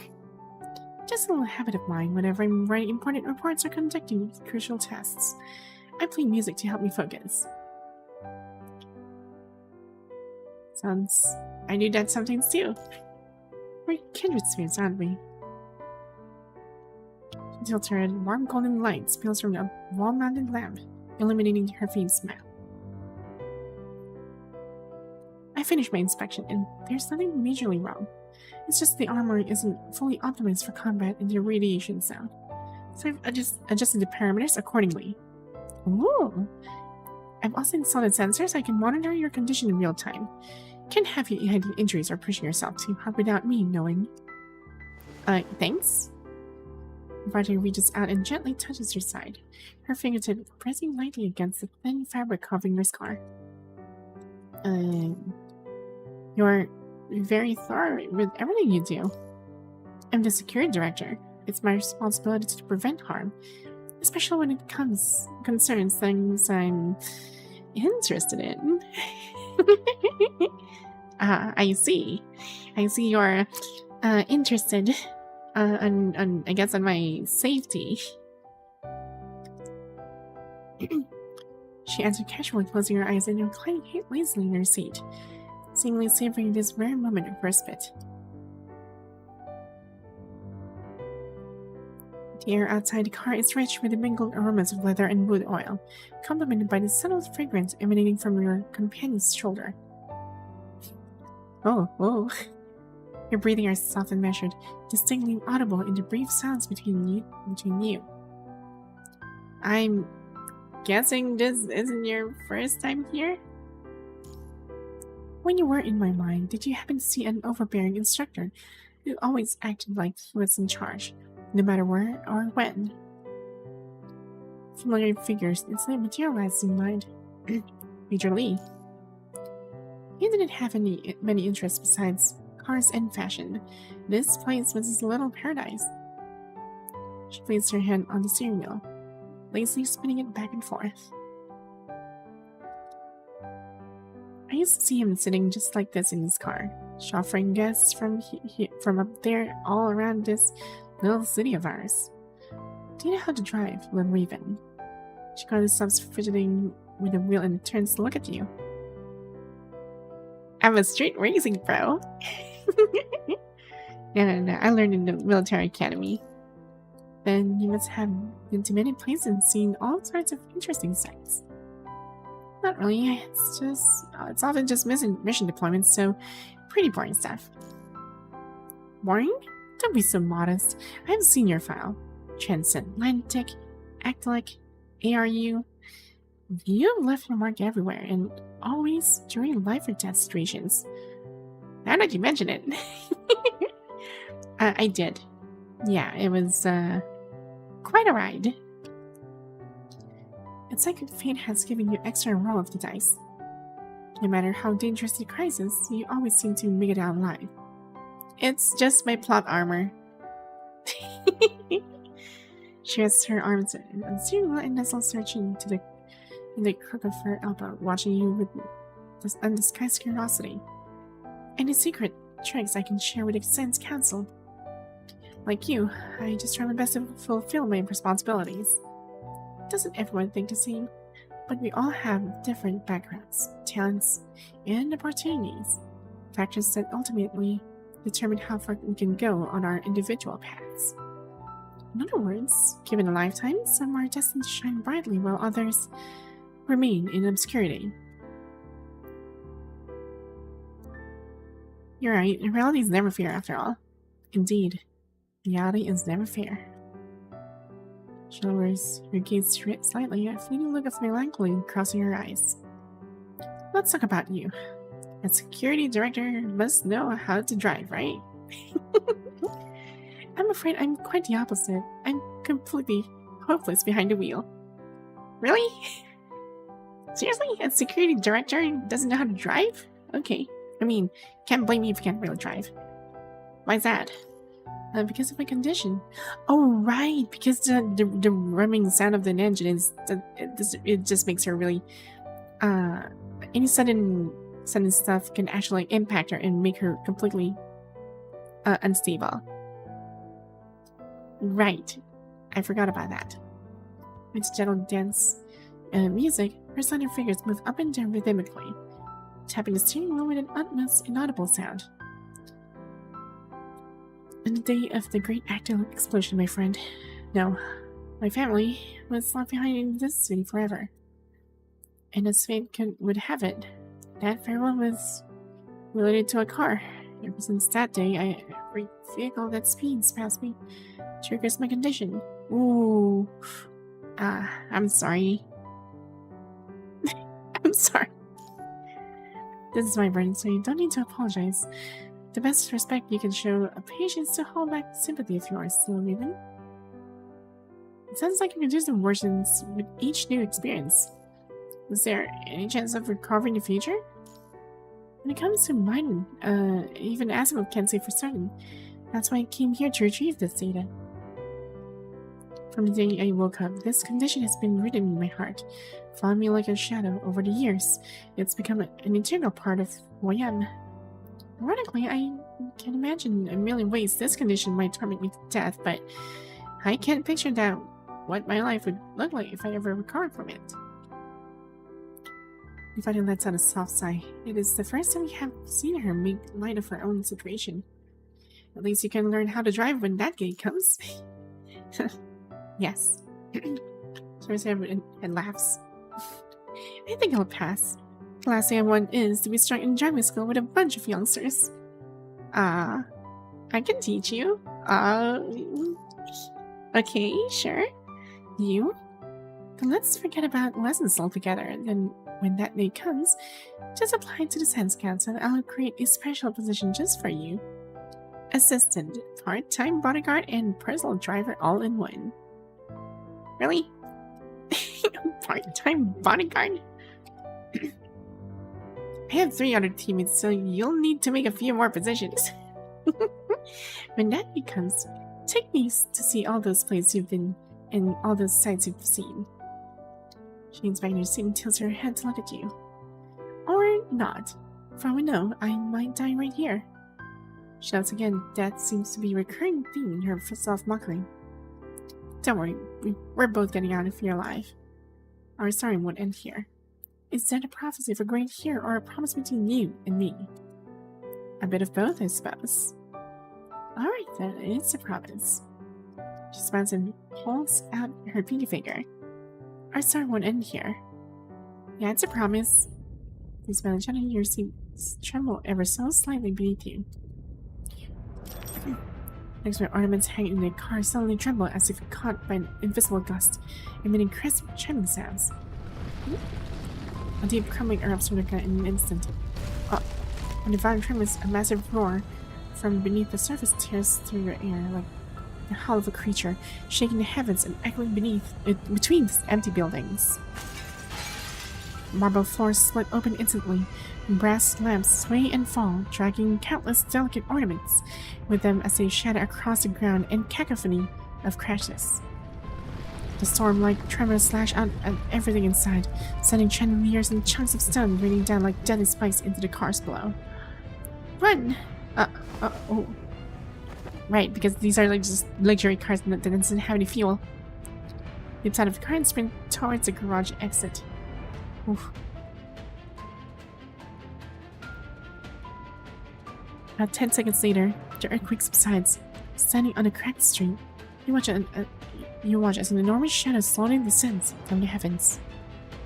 Enormous shadow? The distance, the golden colossus tree has burst through the building. You can find it, shooting upward straight toward the sky. Is it growing? Something's not right. Vanya pressed her hand to her forehead, her brow furrowed as her eyes started from side to side. Life signals detected. Count. 12. There are humans directly ahead of us. Oh. Must be the remaining, must be Jigyank and the others. I gotta check this. Oh, anyone be in the radiation zone? Ah. Oh. 大丈夫？あなたたちどうしてこんなところに？私たちは昇格者に地下に閉じ込められて、大きな音がして地面が突然割れたと思ったら何かに押し上げられて。おー。あの木ね。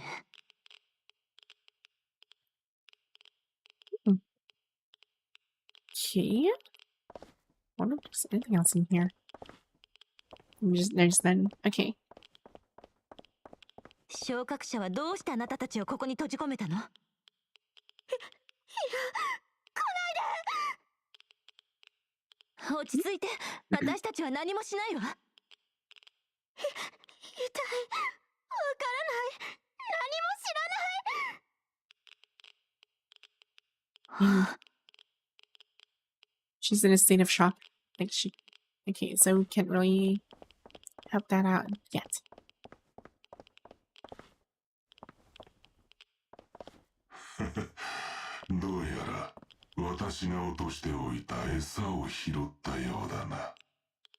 And who might you be? 誰？出てきなさい。故郷を守る覚悟とやらを見せてもらおう。黄金樹。侵入者。Oh. 気をつけて。霧の中に何かいる。Two ascendants? マルガリータ。あ？誰も傷つけさせない。What? Margaret?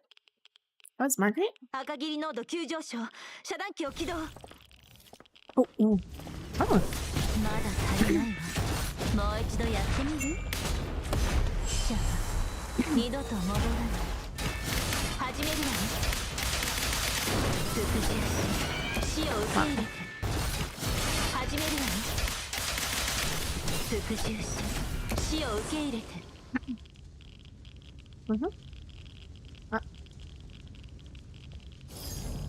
袋のネズミね。Ow. Stun. 当たってないの？服従し死を受け入れて。袋の And again? ネズミね。少し痛む記者は二度と戻らない。始めるわよ。もう一度やってみる？服従し死を受け入れて。マルガリータ。どうして？ What happened to her? What the?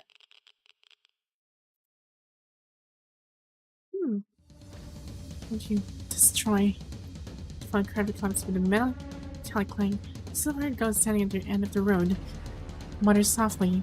Her body swaying unnaturally as if she might collapse at any moment. One holds her knees in agony, her skin cracking into soften like a shattered clay figure, with countless blinding golden rays bursting through the fissures. The golden sun flash, her body disintegrates into myriad motes of light. They drift into the misty air like golden snowflakes. If a phantom alone can accomplish this much, You truly haven't disappointed me, Golden Oak. John Doe. Descendant lets out a theoretical, twisted laugh, spreading his arms toward a massive tree in the distance. What does it do to her? When he brings another massive sign, but the corpse of Crampton suddenly springs up, taking a devastating blow meant for John Doe and shattering into pieces. This is the fruit of our joint creation, Director Nufatia. I don't know who you are, and I couldn't care less about your relics of a dead man walking. Lightning flashes as she swings her blade again, cutting through a shower of searing metal fragments to go for John Doe's skull. Lightning never strikes twice, Director.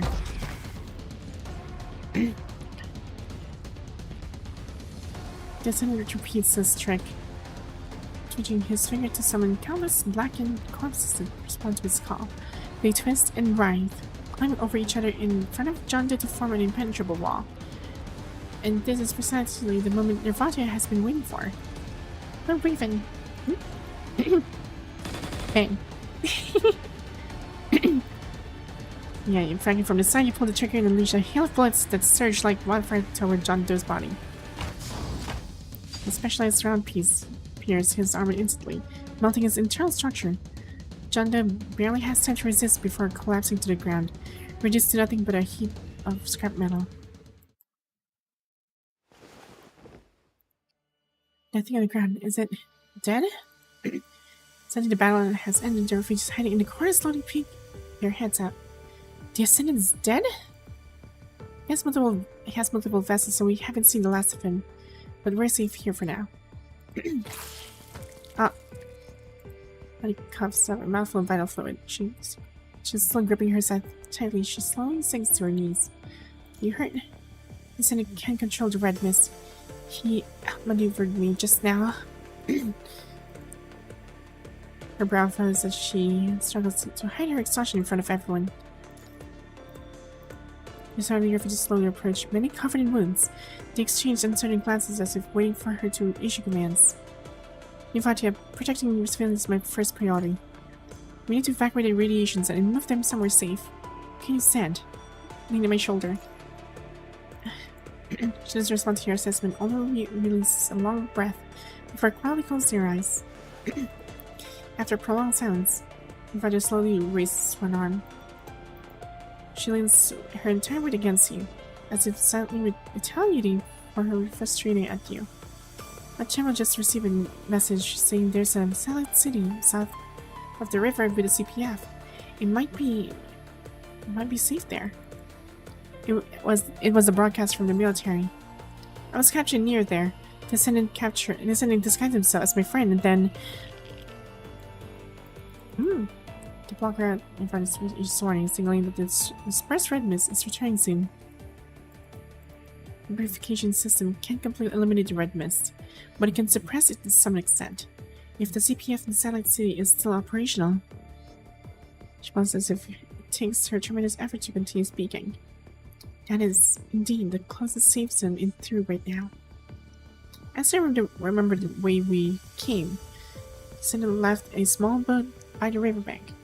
We should all be able to squeeze in somehow. Upon hearing these names, several haggard faces, still reeling from shock, slowly left. They look toward you, their eyes flickering with faint hope as they wait for your final decision. Understood. We'll evacuate to that location. I'm Excelynne, the Grave Man, and I will lead you to safety. With the situation deteriorating rapidly, there's no time to linger. For now, you have to abandon your plan to venture deeper into the radiation zone and evacuate the refugees immediately. Prepare to move on, everyone.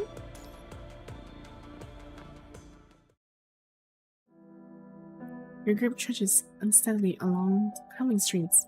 Fortunately, you encounter no enemies, making your southward journey relatively safe.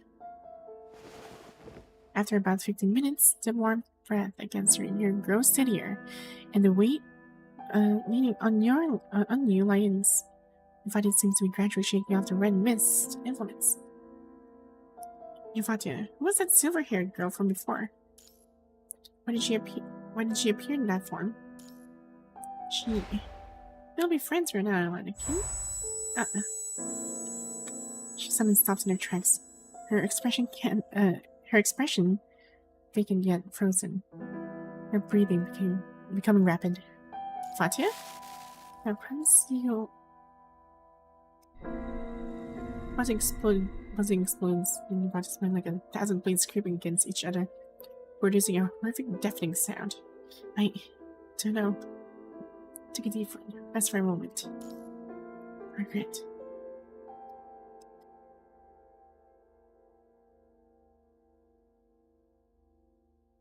Sensation liquid drips down her cheeks as she clutches her chest tightly.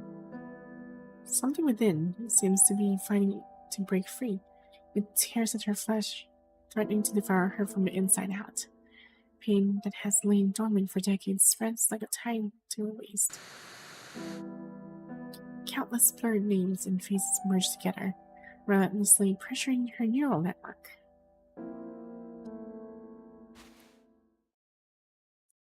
Calm down, Fatia. That moment of folly, a familiar warmth sadly arrives beside her, gripping her hand tightly and pulling her out of the mire. I'm right here. Establish mind connection.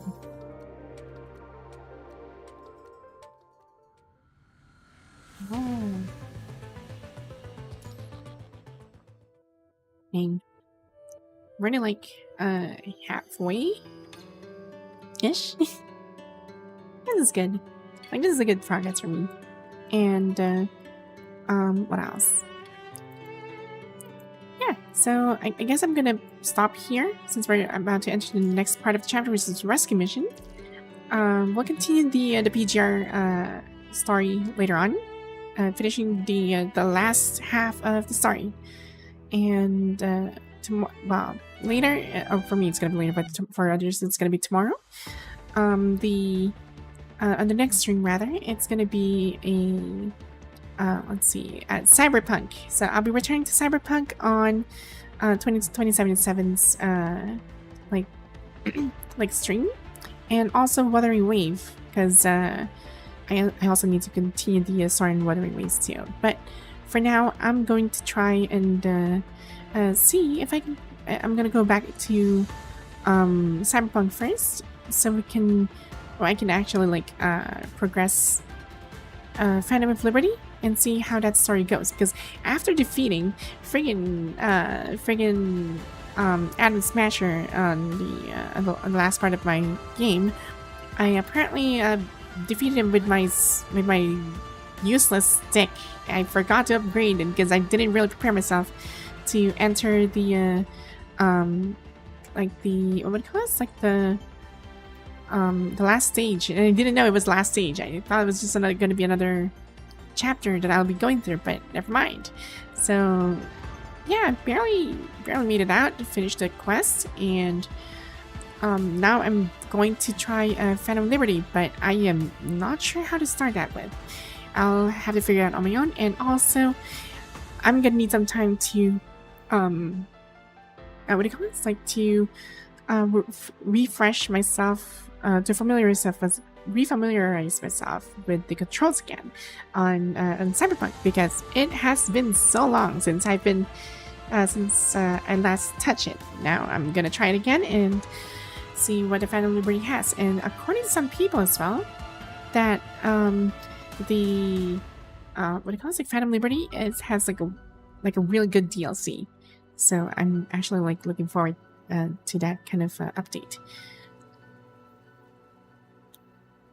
And also, before we end the stream, I'm gonna check out who is online right now on Twitch. Maybe we can read them. Let's see. Huh.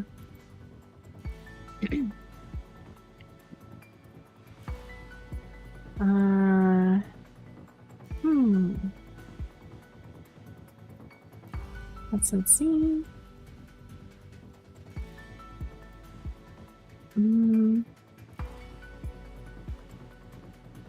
Yeah, it seems like I can't really read anybody here, but Um. Yeah, I think we can just end here. So yeah, most of my friends here are actually asleep right now, and yeah.